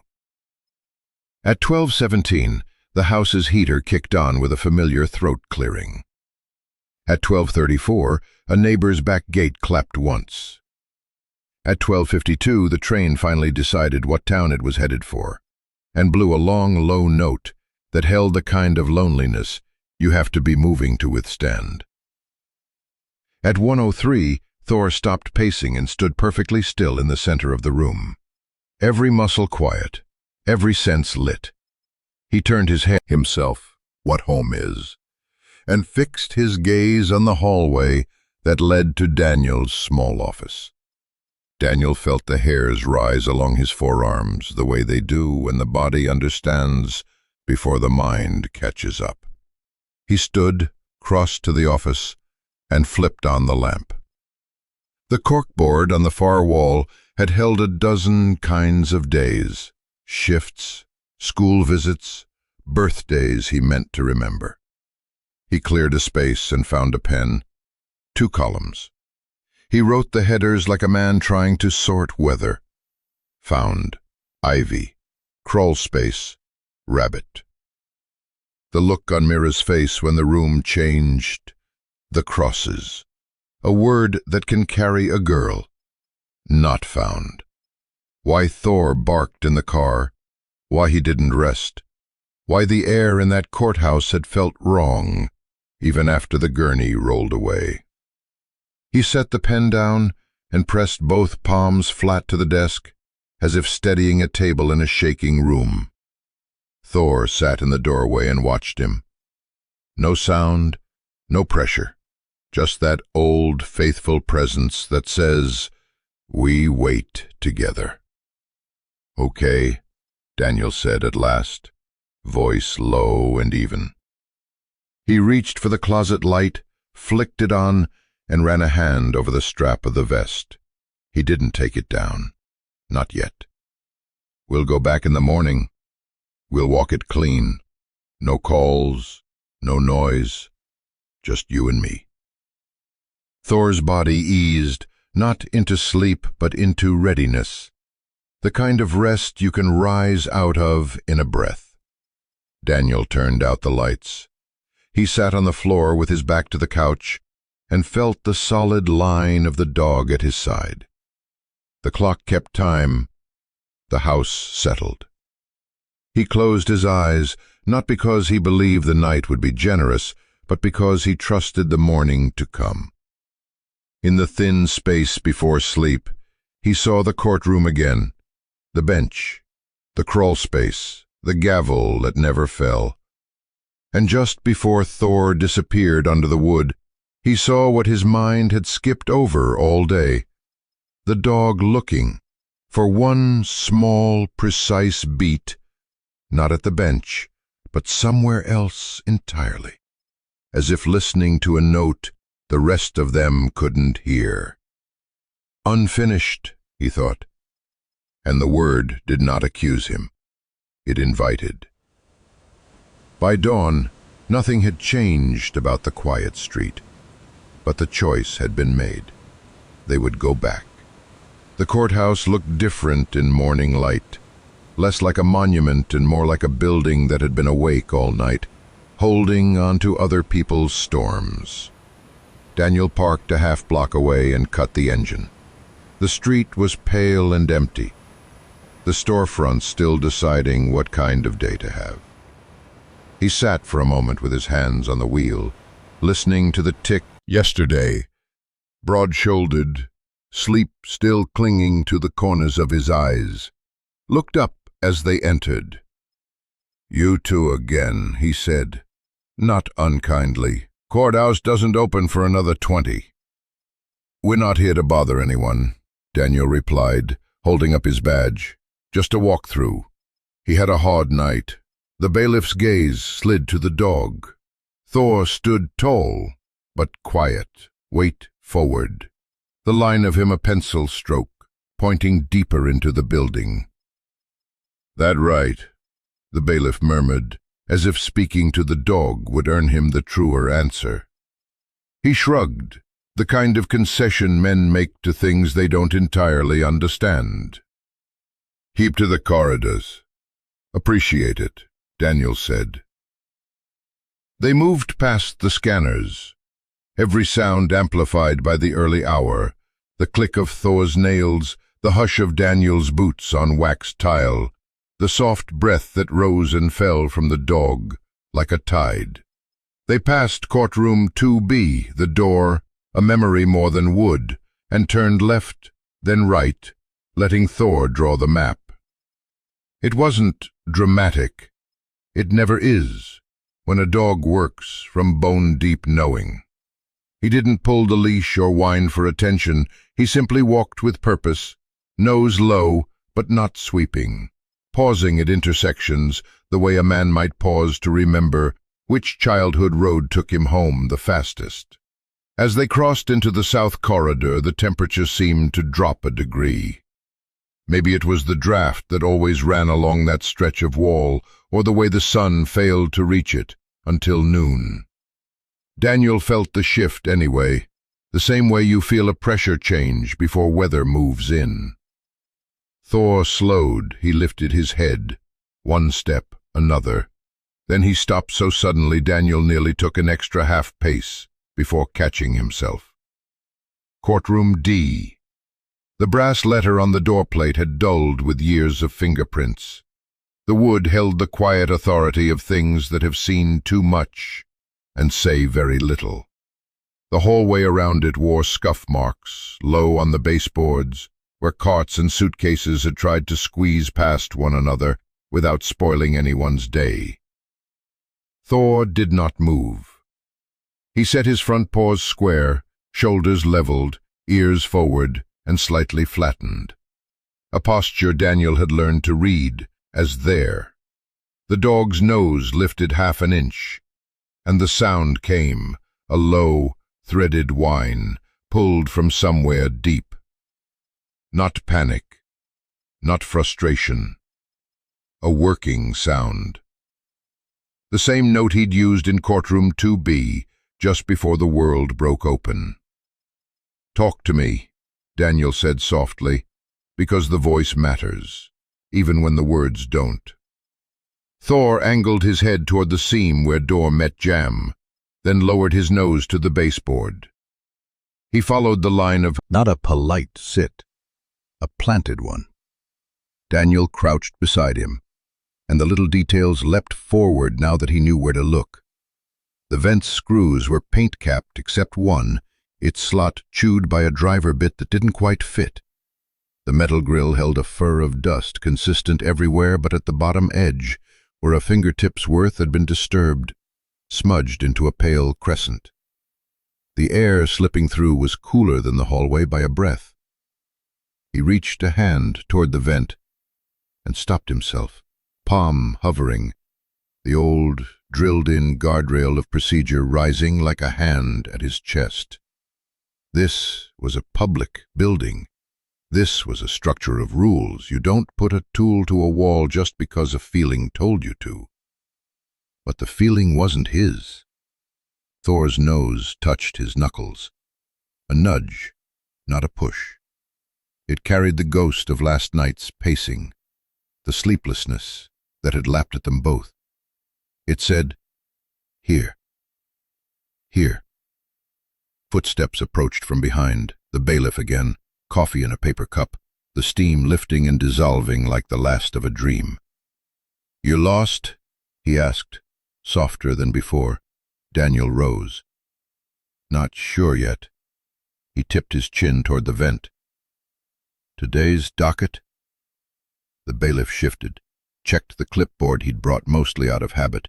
"D's been dark all week. HVAC checked this wing last month, but they didn't open the rooms. Judge in D's on conference." Daniel nodded, mind catching on HVAC, and didn't open. "Any problems logged?" "Just a note about a draft," the bailiff said. He sipped his coffee, watched Thor with the wary respect men give to quiet power. "Same dog as yesterday?" "Same dog." The bailiff worked his tongue against a back tooth, thinking. "Want me to find a key? Can't let you start unscrewing county property, even if he does look like he pays taxes." Daniel rubbed a thumb along the edge of the doorplate, a nervous tell he hadn't used in years. "Let's not open the room yet," he said. "Not without the judge." He crouched again, letting the world narrow to the dog and the vent and the cold thread of air that made his wrist hair lift. "We'll stay on the hallway side for now." Thor shifted just enough to bring his shoulder against Daniel's knee. The weight there, solid, patient, felt like a hand steadying him on a slick stair. "You smell something," Daniel murmured. He didn't ask what. The dog didn't answer, not in the way people expect answers. He closed his eyes for the space of a breath and listened the way the night had taught him. Past the hum of ballasts, past the faint cough someone tried to swallow at the corridor's far end, past the memory of a gavel that never fell. When he opened his eyes, the world— Daniel. He kept his eyes on the metal square, the way he watched a half-opened door in a room that wasn't done with them yet. "All right," Daniel said. "Answer enough." He rose, the decision easing something between his shoulder blades. "We'll do it right." The bailiff shifted his weight. Meaning, Daniel said. "I'm going to call Chambers and ask for permission to look at a piece of metal that decided to bother my partner." He tried on a smile that almost fit. "You feel like you're about to witness something you're going to have to write down?" The bailiff considered that. "I feel like I'm about to finish this coffee slower than I planned." Daniel's phone felt heavy and necessary in his hand.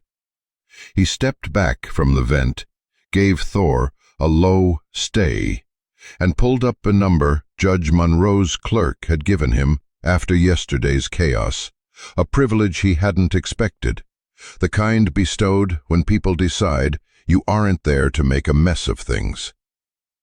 "Chambers," a voice answered, calm, professional. "This is Officer Reyes," he said. "K9 unit. I'm in the South Corridor, courtroom D. My dog is alerting to a baseboard vent. I'm not opening anything without permission, but I think we should look." A pause. Paper rustled in the distant room where decisions get made. "Judge is on her way in," the voice said. "She asks that you do not proceed until she arrives. 10 minutes. "Copy," Daniel said. He ended the call and put the phone away like it contained a living thing. Thor had not moved. The low whine threaded the air again.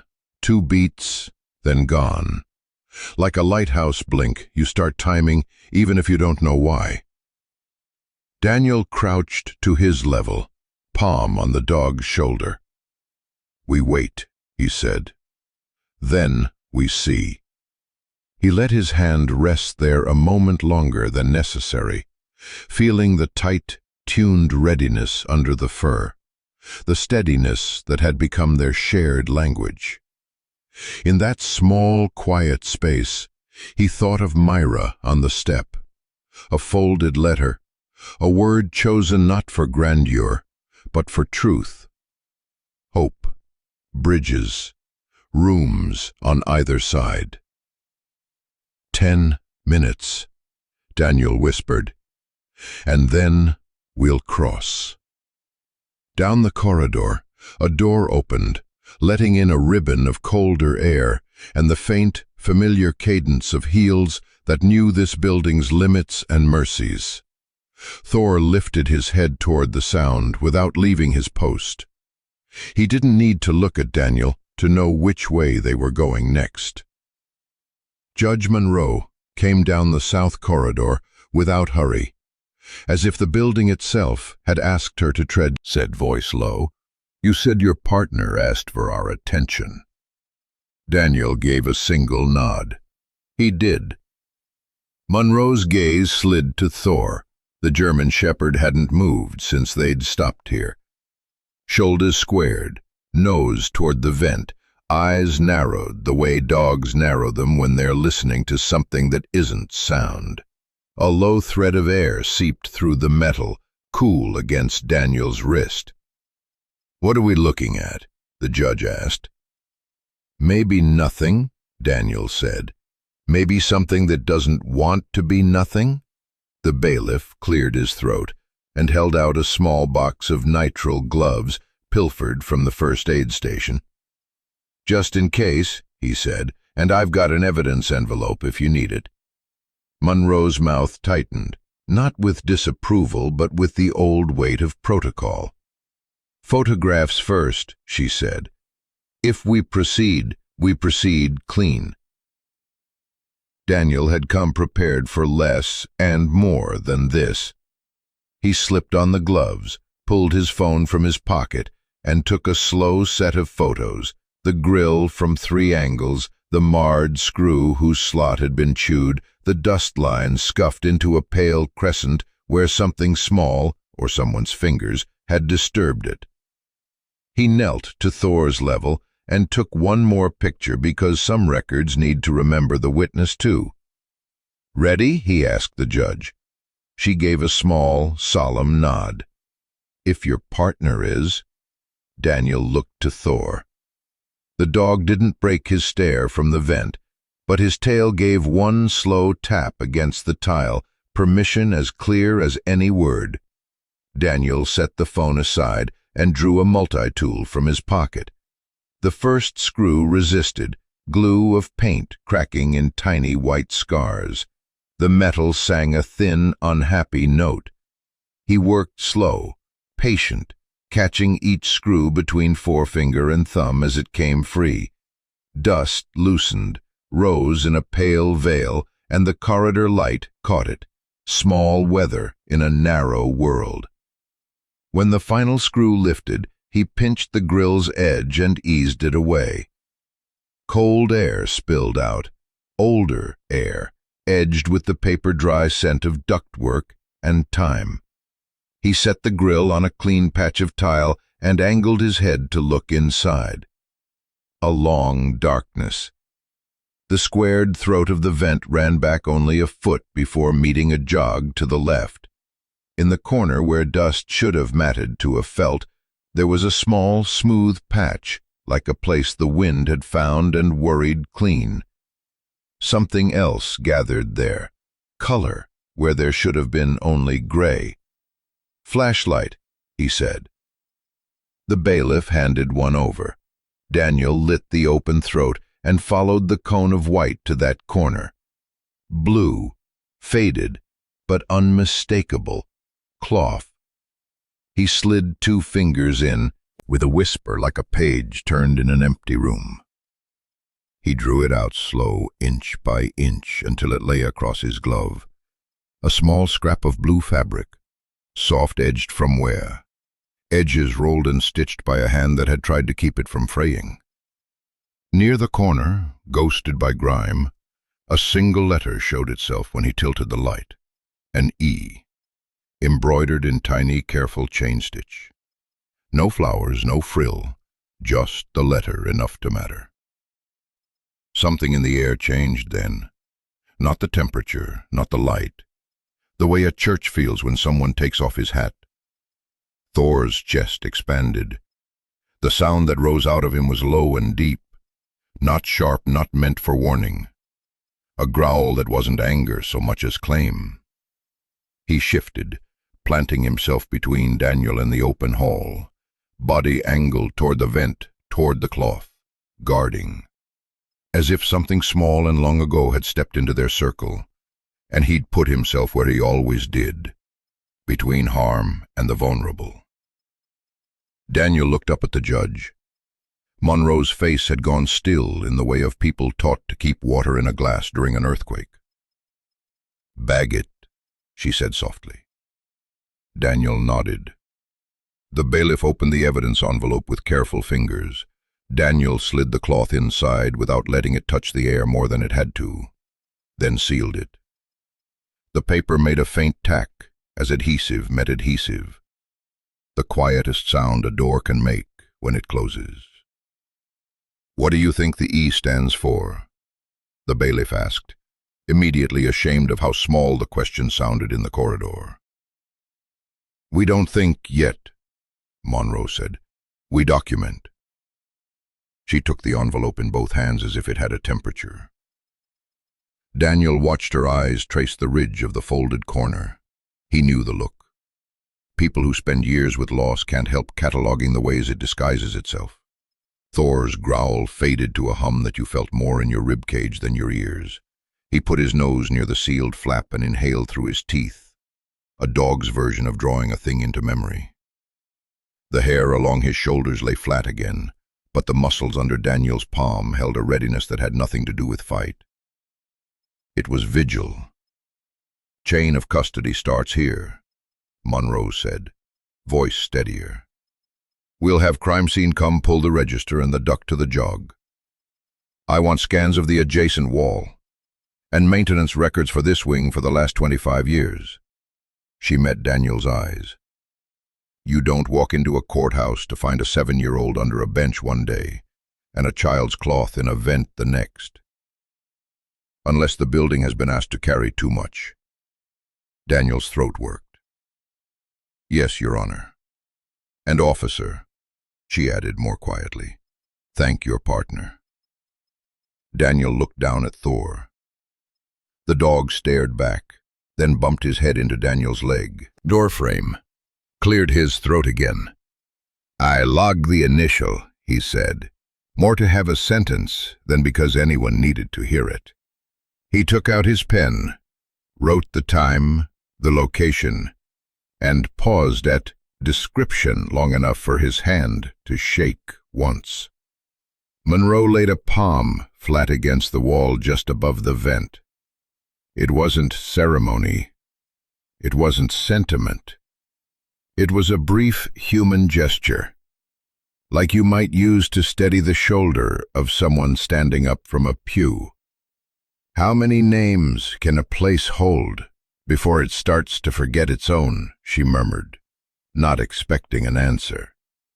Daniel thought, unbidden, of the paper chain in the Foster Center window, the way it had rattled once, like a small wind had spoken. He thought of Mira on the step, thumb worrying the edge of a folded letter, the word she'd chosen, like a bridge pulled out of her own chest. Hope. His mind snagged on the shared letter the way a shirt catches on a nail. H-O-P-E.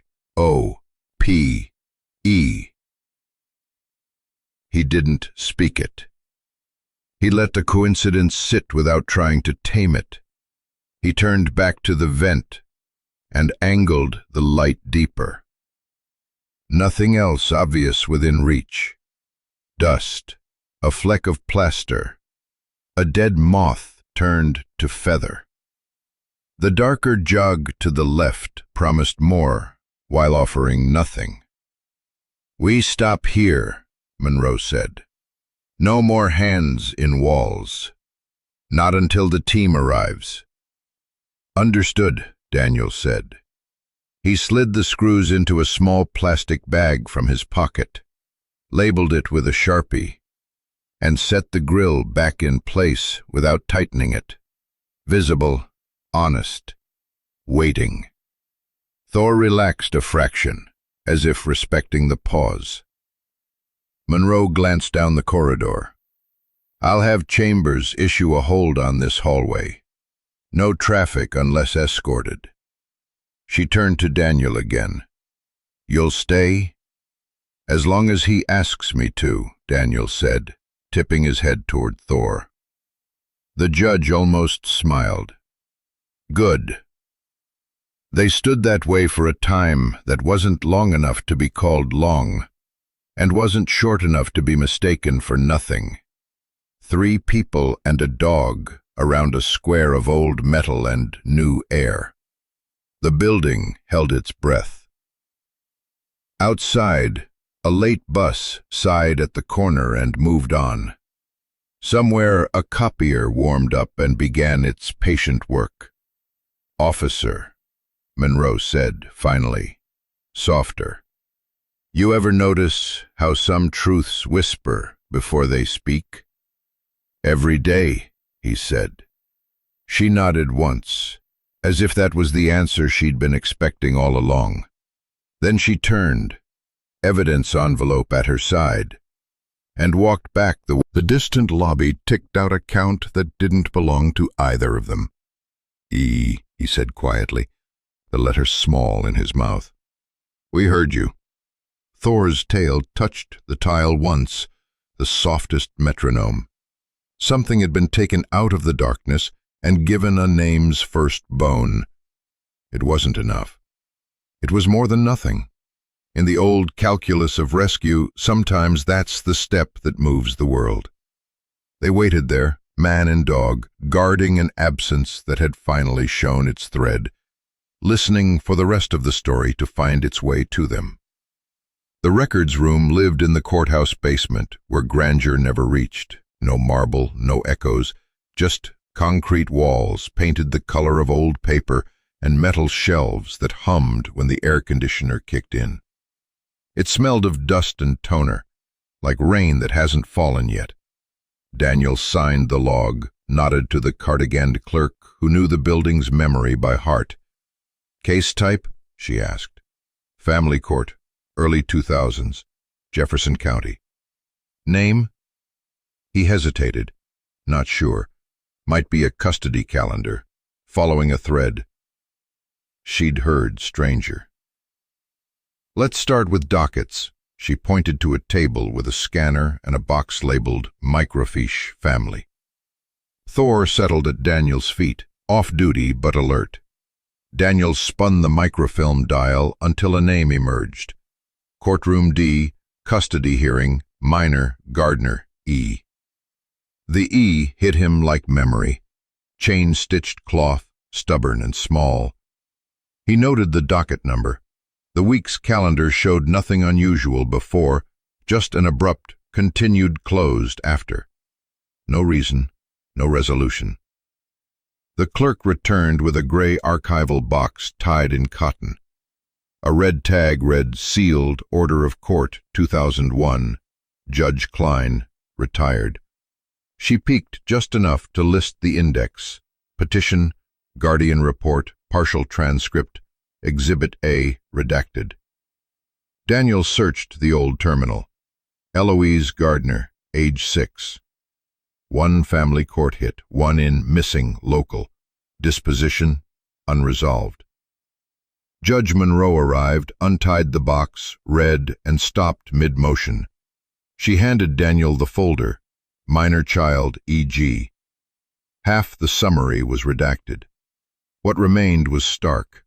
Hearing began at 10:03, recess 10:41, child gone by 10:47, lockdown at 11:12, no exit recorded. Proceedings continued in absentia. Margin note: Exhibit A, personal item, retained.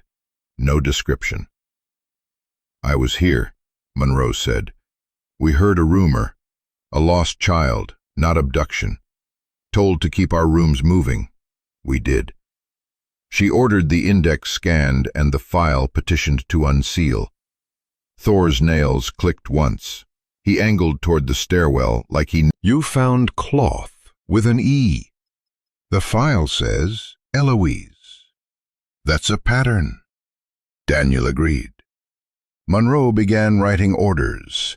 Release maintenance logs, HVAC maps, retrieve Exhibit A, contact Judge Klein. "Use my authority," she told him. "Today I preserve this building's conscience." They returned to the south corridor. Thor stopped, not at the old baseboard vent, but at a metal floor register farther along. A faint draft pulled past Daniel's shin. Thor whined, a deep, certain note. Dawson the bailiff brought gloves and evidence kits. Daniel photographed the register. One screw sat slightly loose. Removing it, cold air rose with the scent of dust and years. Through the slats, something glinted. Tweezers caught a fine chain and drew out an oval silver locket, tarnished, its hinge intact. A quick-etched flower adorned the front, with 2 scratched letters, E.G. Inside, one side was empty but for residue. The other held a tiny sepia photo of a freckled 6-year-old with a crooked ponytail. Along the rim, Eloise, 6. No one spoke. Lila whispered, "Oh." Thor stood over the opening, protective. "We need to reopen this," she said. They bagged the locket, logged the find. "If Exhibit A was retained, this isn't it," Daniel said. "Or someone hid it." Lila's jaw tightened. Thor nosed the bag as if memorizing its air. "Now we find the rest," she told Daniel. Maintenance and crime scene were on their way. Daniel replaced the register for them to pull officially, bagged the screws. Lila took the locket like something breakable. "Eloise," she said. Thor's tail brushed tile once. The small procession, judge, officer, dog, and a bag the size of a child's palm, moved down the corridor that had played ordinary for 24 years. At her chambers, Lila turned back to courtroom D. "Reopen," she said. "All of it." Thor stood listening, a black and tan compass pointing true. Somewhere in the ductwork, air shifted, thin as a thread, sure as a summons, toward daylight that would no longer be refused. The courthouse's facilities office hid down a half-flight from the loading dock, past a peeling maintenance stencil. Inside, the air smelled faintly of citrus disinfectant over the metallic tang of old pipes. Thor paused at the threshold, nose lifting, ears forward, before coming quietly to heel. Behind the counter, Facilities Supervisor Vega looked up from her ledger. Daniel offered a court order from Judge Monroe. Custodial. "That spring," Vega recalled, "we had a shutdown. Then silence. Rumors. Caleb Rowe's name appeared throughout the month. Senior custodian since 1998.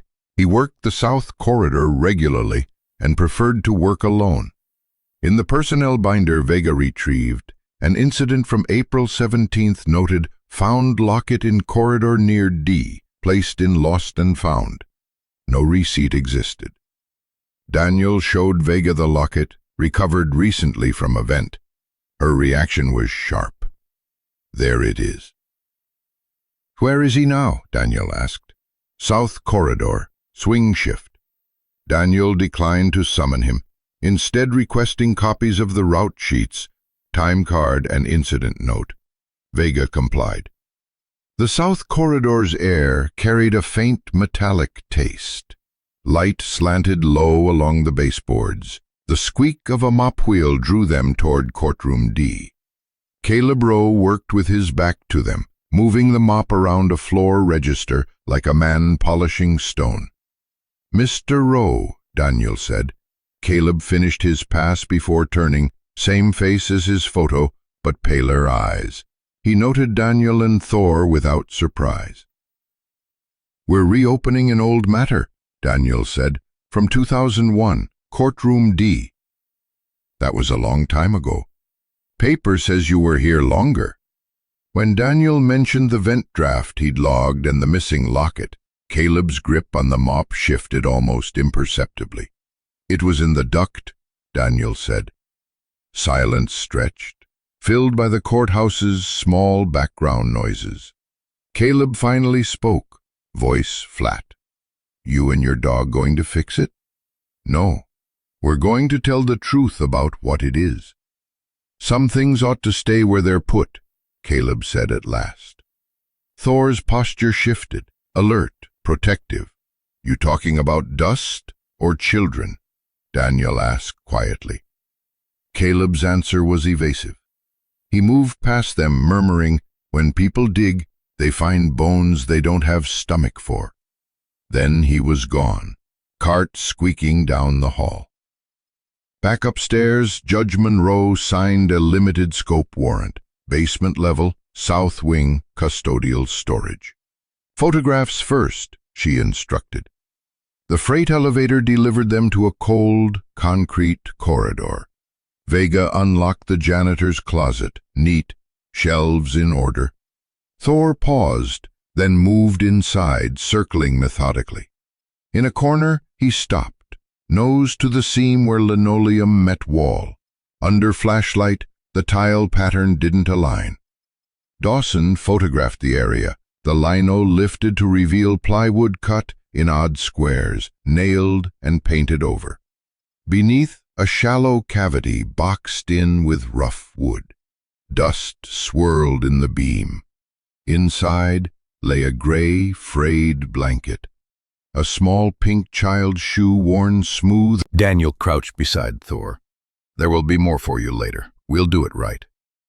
When CSU arrived, Thor stayed between the living and the hollow, dust clearing and returning in the small circle of his breath. The lead tech lifted the shoe tenderly. Lila vowed they'd restore the victim's name before telling anyone else. Daniel noticed the blanket's corner stitched down, blue threads still holding their color. Thor's tail tapped once against his boot, a silent yes. When the scene was logged and sealed, the freight elevator doors opened. Lila pressed the warrant copy into Daniel's hand. "Find him," she said, "before he decides the past can stay put." Thor rose, leaning into Daniel's leg, the kind of lean that says keep going. And they did, toward the light, carrying the first piece of a name home. By noon, the South Corridor knew without memos, through absence, no mop wheel squeak, no rinse water shine along the baseboard. Caleb Rowe's bucket sat dry, turned to face the wall. Vega checked the whiteboard again. ROWW.1220, no initials. No punch at the clock. His cell rang unanswered. His landline was dead. She called Daniel. He and Thor were there in 6 minutes. "He didn't show," Vega said. "Locker?" Daniel asked. Inside, 2 folded brown shirts, work boots, tin of salve, no keys, no photos, more rental than life. "On him," Vega said. They drove to his apartment on the edge of the old district. The property manager, slippers on, met them with keys. "Pays cash, never late, doesn't host." The chain wasn't set. Bleach hid at the door, more erasure than clean. Living room stripped bare, couch flush to wall, bookshelf uniform, rug scrubbed flat. Kitchen, spotless, fridge wiped, magnets in a dish. Thor drifted, nose low, following air the bleach couldn't steal. He paused at the bedroom throw rug, ears forward. Daniel slid it aside. Paler boards, a crescent scar near the register. Screws came free, the grate lifted to reveal a brittle news clipping. Jefferson child still missing, April 20th, 2001. Freckled girl, crooked ponytail, Eloise Gardner. Across it, in faded block letters, "You should have stopped digging." Thor sank beside him, body between the message and any doorway. Daniel photographed, bagged it, called in a bolo. Hours later, Mira Cross sat on her porch, homework in her lap. A brown custodial van eased under the sycamore, faded paint missing hubcap, ghost outline of a county permit. Recognition chilled her still. "That's it," she told Susan, who called Daniel. He arrived in 4 minutes, lights dark, Thor pacing the air around the van. Plates matched the bolo. Thor nosed the handle, then turned into the greenbelt behind the subdivision. Daniel radioed for a perimeter, no sirens. They slipped through a fence cut clean into scrub and willow. Thor moved from air scent to ground scent, weaving toward a cottonwood. A fresh cigarette butt lay in the dirt. Someone had crouched. The trail bent into a sandy gully. Thor stopped at a willow-shadowed scoop in the bank. Daniel saw him then. Caleb Rowe, crouched with a satchel, rope, mince, cheap knife. Shirt collar damp, eyes sunken. "You should have stopped digging," Caleb rasped. "Hands," Daniel said evenly. Caleb raised them, dirt under his nails. When his hand twitched toward the bag, Thor stepped in with a low, deliberate rumble. Caleb froze. "It's over," Daniel said. Caleb's thin smile didn't reach his eyes. "You don't know anything," he muttered, then quieter. "She screamed. I just wanted to scare her. I didn't mean to." The words fell useless in the sand. Body cam caught it. "Caleb Rao, you're under arrest." Daniel cuffed him clean and radioed, "One in custody, medical standby."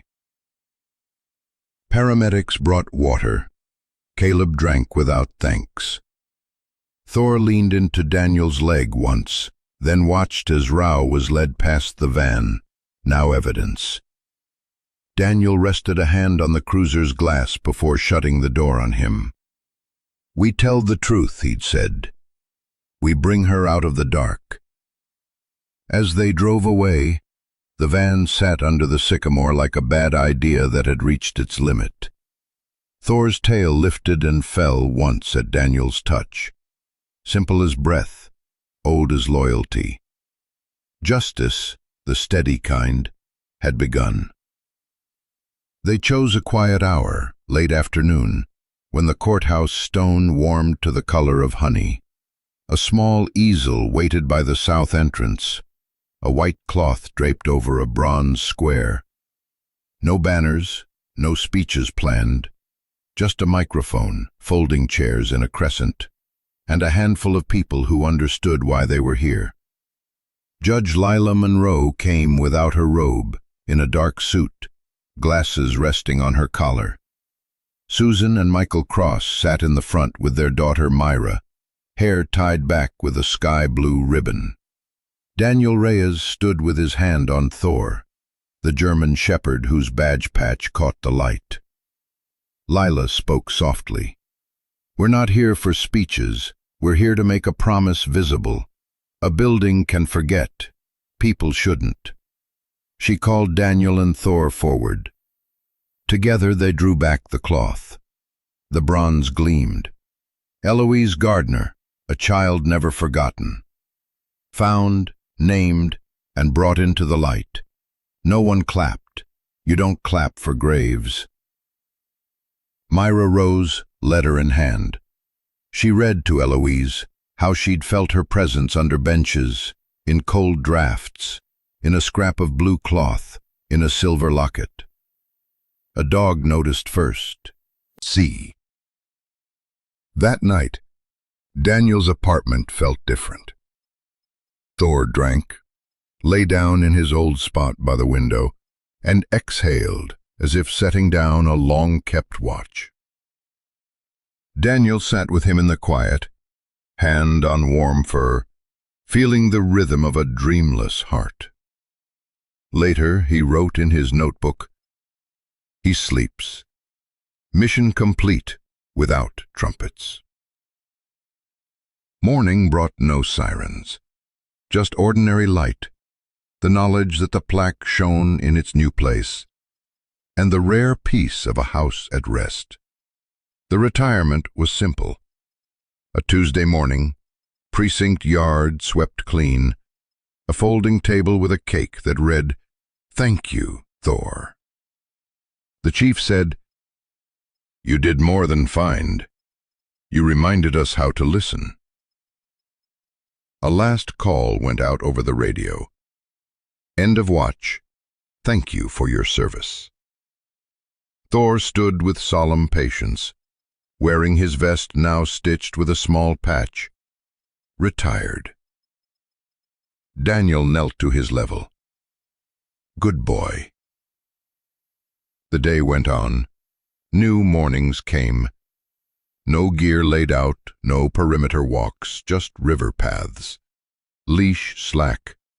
Thor pausing for late wildflowers. Once a week they visited the courthouse corridor. Thor slowed at the plaque, touched Daniel's knee, moved on. School visits filled the space adrenaline left. Kids asked, "Does he get scared?" "Sometimes." "How does he sleep?" "Better now." A boy whispered, "My dad's mad a lot." Thor answered with stillness, until the boy's shoulders eased. Fridays became Mira's. What started as a casual visit turned ritual. 4 o'clock, the same route, same left at the sycamore. Thor tapped the gate gently. The door opened before the latch clicked. Mira knelt. "Hey, partner." They raked leaves, made cocoa, planted seeds, ran sprinklers. In autumn, Thor scattered neat piles, just to hear Mira laugh. In winter, his cocoa mustache made her snort. In spring, he lay on the cool cement floor of the garden center, blessing the purchase of a small trowel. In summer, the ache behind the ribs meant the day was enough. Daniel and Michael talked lumber prices. Sometimes Daniel and Susan just listened to Mira rehearse bravery. Once, Lila stopped by with peaches, telling Thor he looked very retired. On these days, the vest stayed on for 10 minutes, then was draped over a chair, ceremony intact. Thor aged gently, white hairs at the muzzle, a slower start after naps, but came alive for children, found a paw. Thor gave the old ordinary 2-tap of the tail. They went to bed earlier. Thor chose the rug and kept it. Life became small in the best way.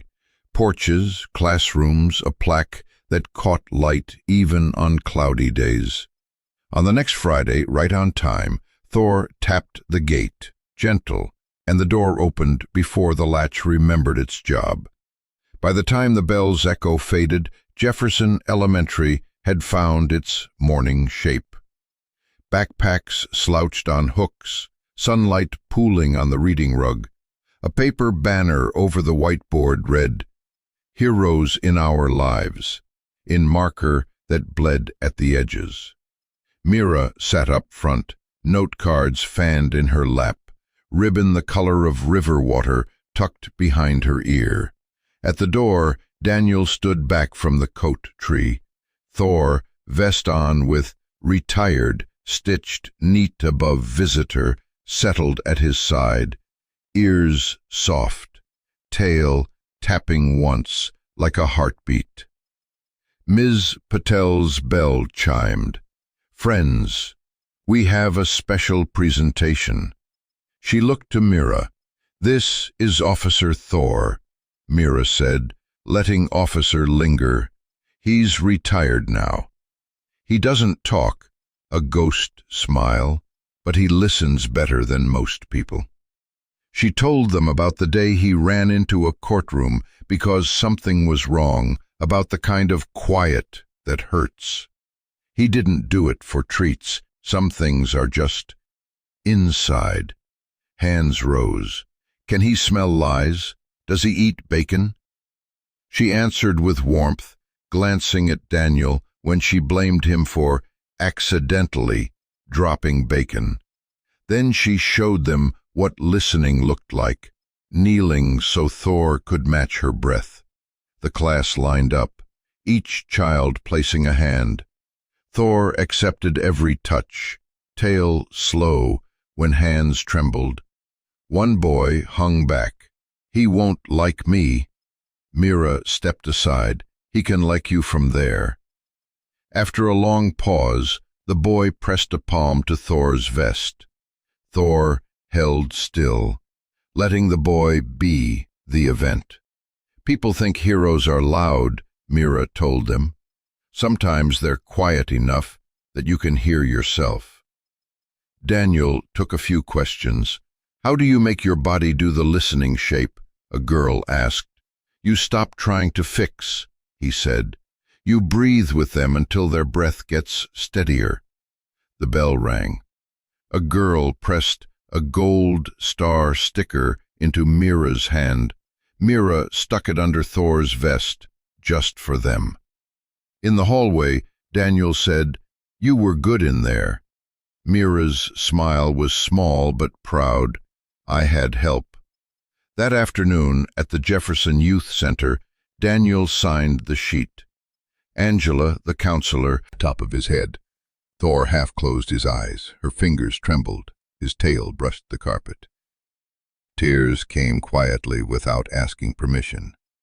Thor leaned his shoulder to her shin, breathing with her until her breath followed his.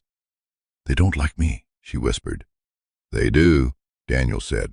"They just like to be asked in their language." "He picked me." "No, he found you," Daniel said. "Same way you'll keep finding yourself, even in rooms that try to unteach you." When she finally let go, she asked, "Can he come back?" "Fridays," Daniel said. By evening, Daniel's car turned onto the Crosses street. Mira met them on the porch. "Hey, partner," she told Thor, pressing her face to his fur. Inside, the kitchen smelled of cookies. Over cocoa, Mira asked about Maya. "She let him rest his head," Daniel said. Mira nodded solemn. They stepped onto the porch as the street settled. Thor lay across Mira's feet. Daniel sat a step below. "Why did Thor choose me?" she asked.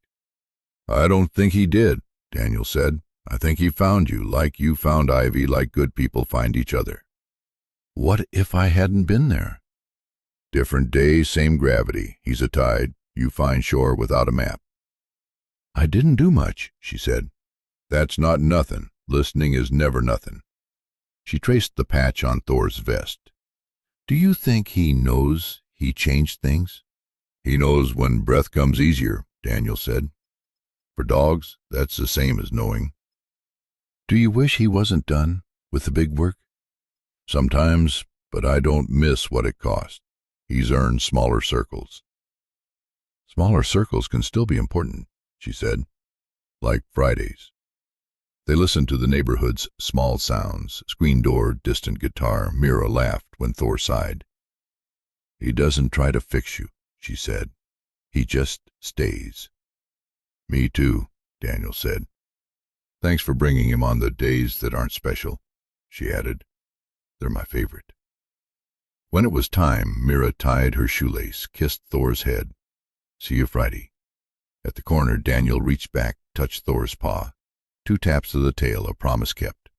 Daniel parked on Maple, the courthouse ahead in late light. In the rear view, Thor watched the doorway like an old friend, waiting at a station.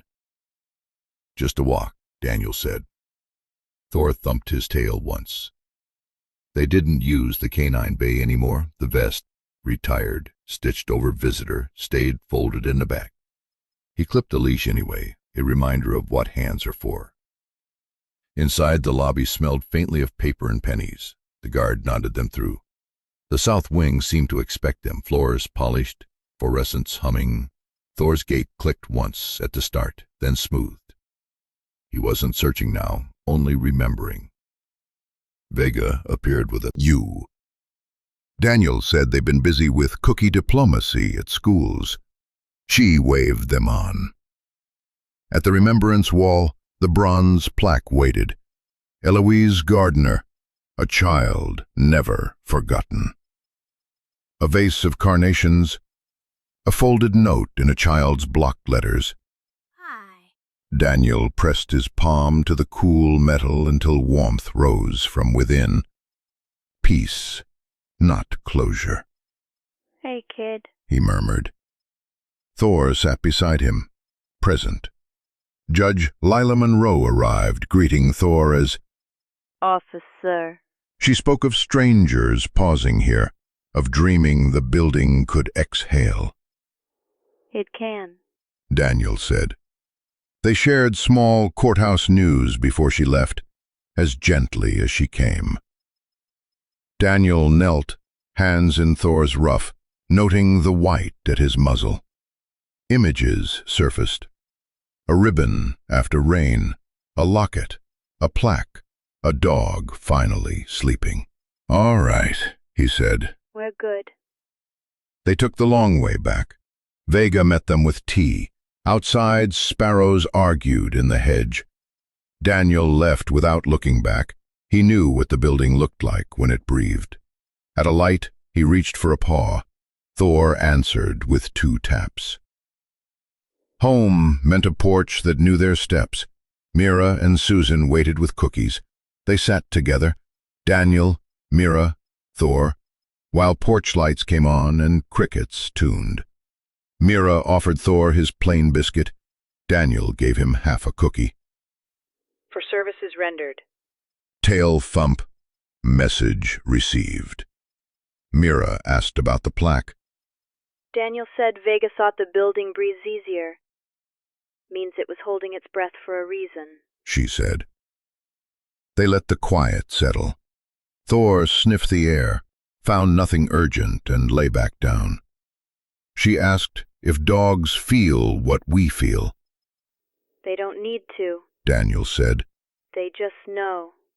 When she worried about feeling too much, he told her Thor would stay until too much became enough.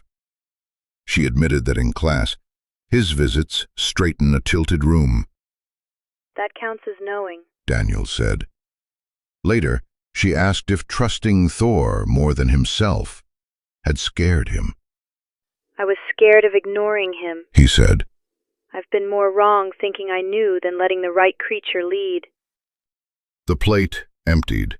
Thor's breathing slowed. A tide no longer worrying the shore. Mira asked if she'd still hear him when he was gone. Yes, Daniel said. that's what knowing does. She slipped her fingers under his collar, not to keep him, but to be kept. They stepped inside, then back out for a last look. The street lay in forgiving blue. Mira scratched Thor's chest.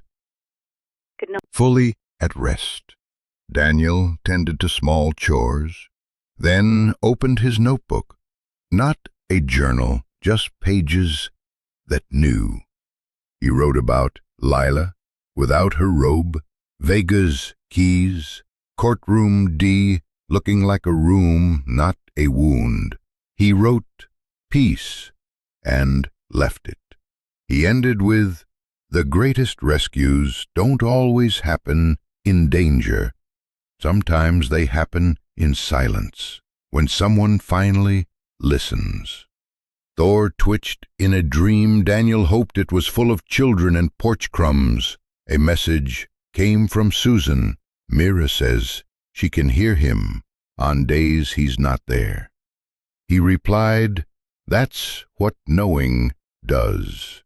He wrote, full circle, thought of the locket, the plaque, the boy's palm on a visitor patch. Then he switched off the lamp.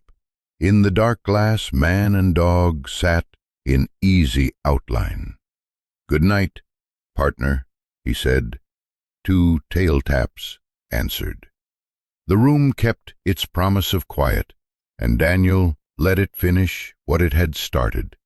Thor drank, then crossed to his spot by the window and settled with the slow grace of a creature at peace with its joints. He curled without vigilance, no half-sleep, no listening with his whole body. When Daniel turned on the lamp, the light pooled warm across the floor and caught a white thread or two at Thor's muzzle.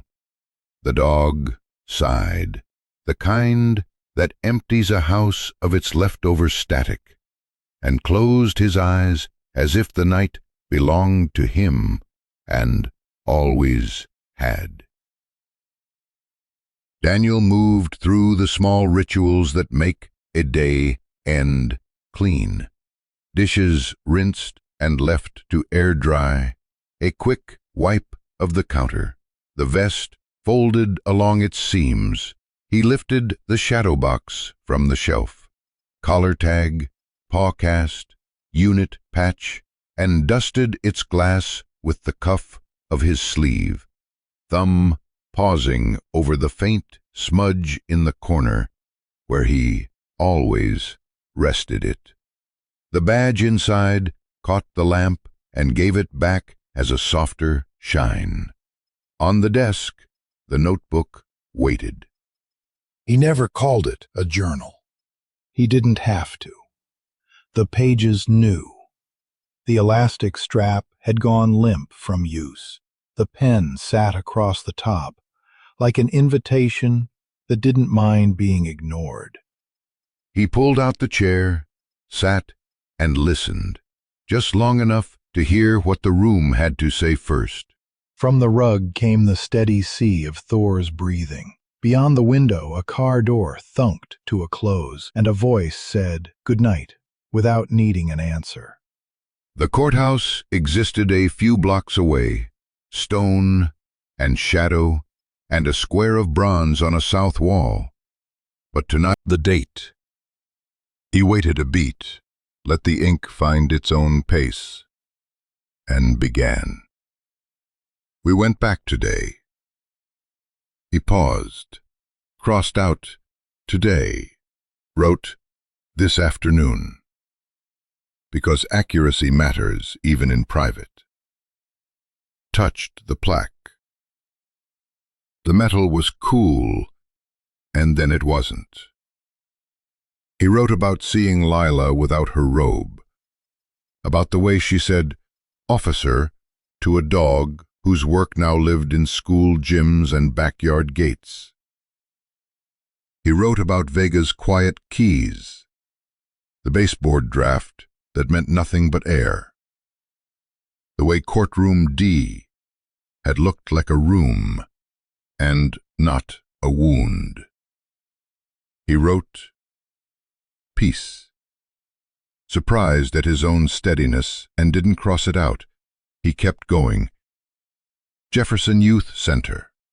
Maya. She let him rest his head, real tears, no audience. He added, in smaller script, "Fridays hold." He lifted the pen. The page took the pause without complaint. He reached down, grazed his fingertip over Thor's shoulder, and felt that live, sleeping warmth that had anchored him through louder seasons. The dog didn't stir. Sometimes knowing is heavy enough to keep you asleep. The apartment smelled faintly of dish soap and crumb sugar. The window, left open 2 inches, pulled in night air clean as new sheets. From the street, a bicycle chain sang. Somewhere, someone laughed the way people laugh when the day hasn't won. He set the pen down, closed his palm, then picked it up again, because there was one more thing, and he didn't want to leave it inside his chest where old sentences sometimes harden. He wrote it plain, without underlining or decoration. He wanted it to stand on the page the way the plaque stood on the wall. Sturdy, visible, unafraid of being read by whoever needed it. The greatest rescues don't always happen in danger. Sometimes they happen in silence, when someone finally listens. He let his hand rest after the last period, not because it had worked hard, but because it had done something honest. The line lay there, not shining, not begging to be noticed, only true. Thor twitched a paw. Not the nervous flick he'd watched for weeks, but the small dream step dogs take when they're traveling in fields only they can see. Daniel smiled. "Wherever you're going," he said softly, "I hope it's full of second graders and porch crumbs." The phone buzzed once against the table. A message from Susan. "Mira says the star is still sticking. Says to tell you she can hear." Notebook. The elastic found its hold with the memory of 100 nights. He placed it by the lamp, not tucked away, visible. Some truths like the light. He stood, walked the small circuit of his own, door, lock, stove, window, and came back to the living room feeling the good emptiness that follows work done right. On the rug, Thor stretched and resettled, jaw working once, in a contented chew of nothing. Daniel lowered himself to the floor, leaned his back to the couch, and let his hand find fur without having to look. In the dark glass of the window their reflections were faint, man and dog in easy outline, the room behind them a soft geometry of table, chair, vest. Out there the courthouse held its sleep. In here the quiet kept its promise. He watched a minute longer. He listened the way he had learned, without trying to fix, without waiting to speak. The night didn't need words. It needed presence. Thor gave it. Daniel did his best to match. "Good night, partner," he said, eventually, and felt the two-tap of a tail against his ankle, a code they'd both carry into whatever came next. He switched off the lamp. The room thinned to gray. From the street, one last car murmured past, a lullaby sung by tires. Daniel closed his eyes, the sentence he'd written cooling into fact, and let the silence finish what it had started.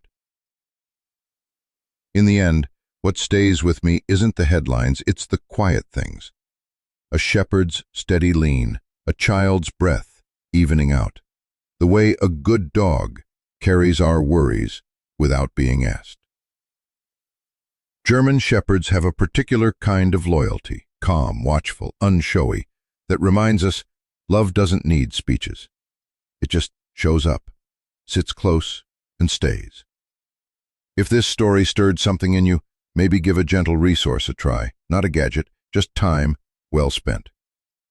Call your local humane society or a trusted reward-based trainer and ask about simple listening games and scent walks you can do at home.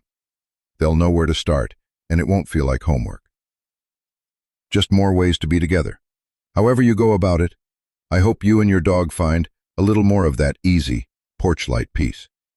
And if you're looking for a nudge, give your local shelter or trainer a call tomorrow and ask, what's one small thing we can learn together? It's a simple step from one dog-loving friend to another.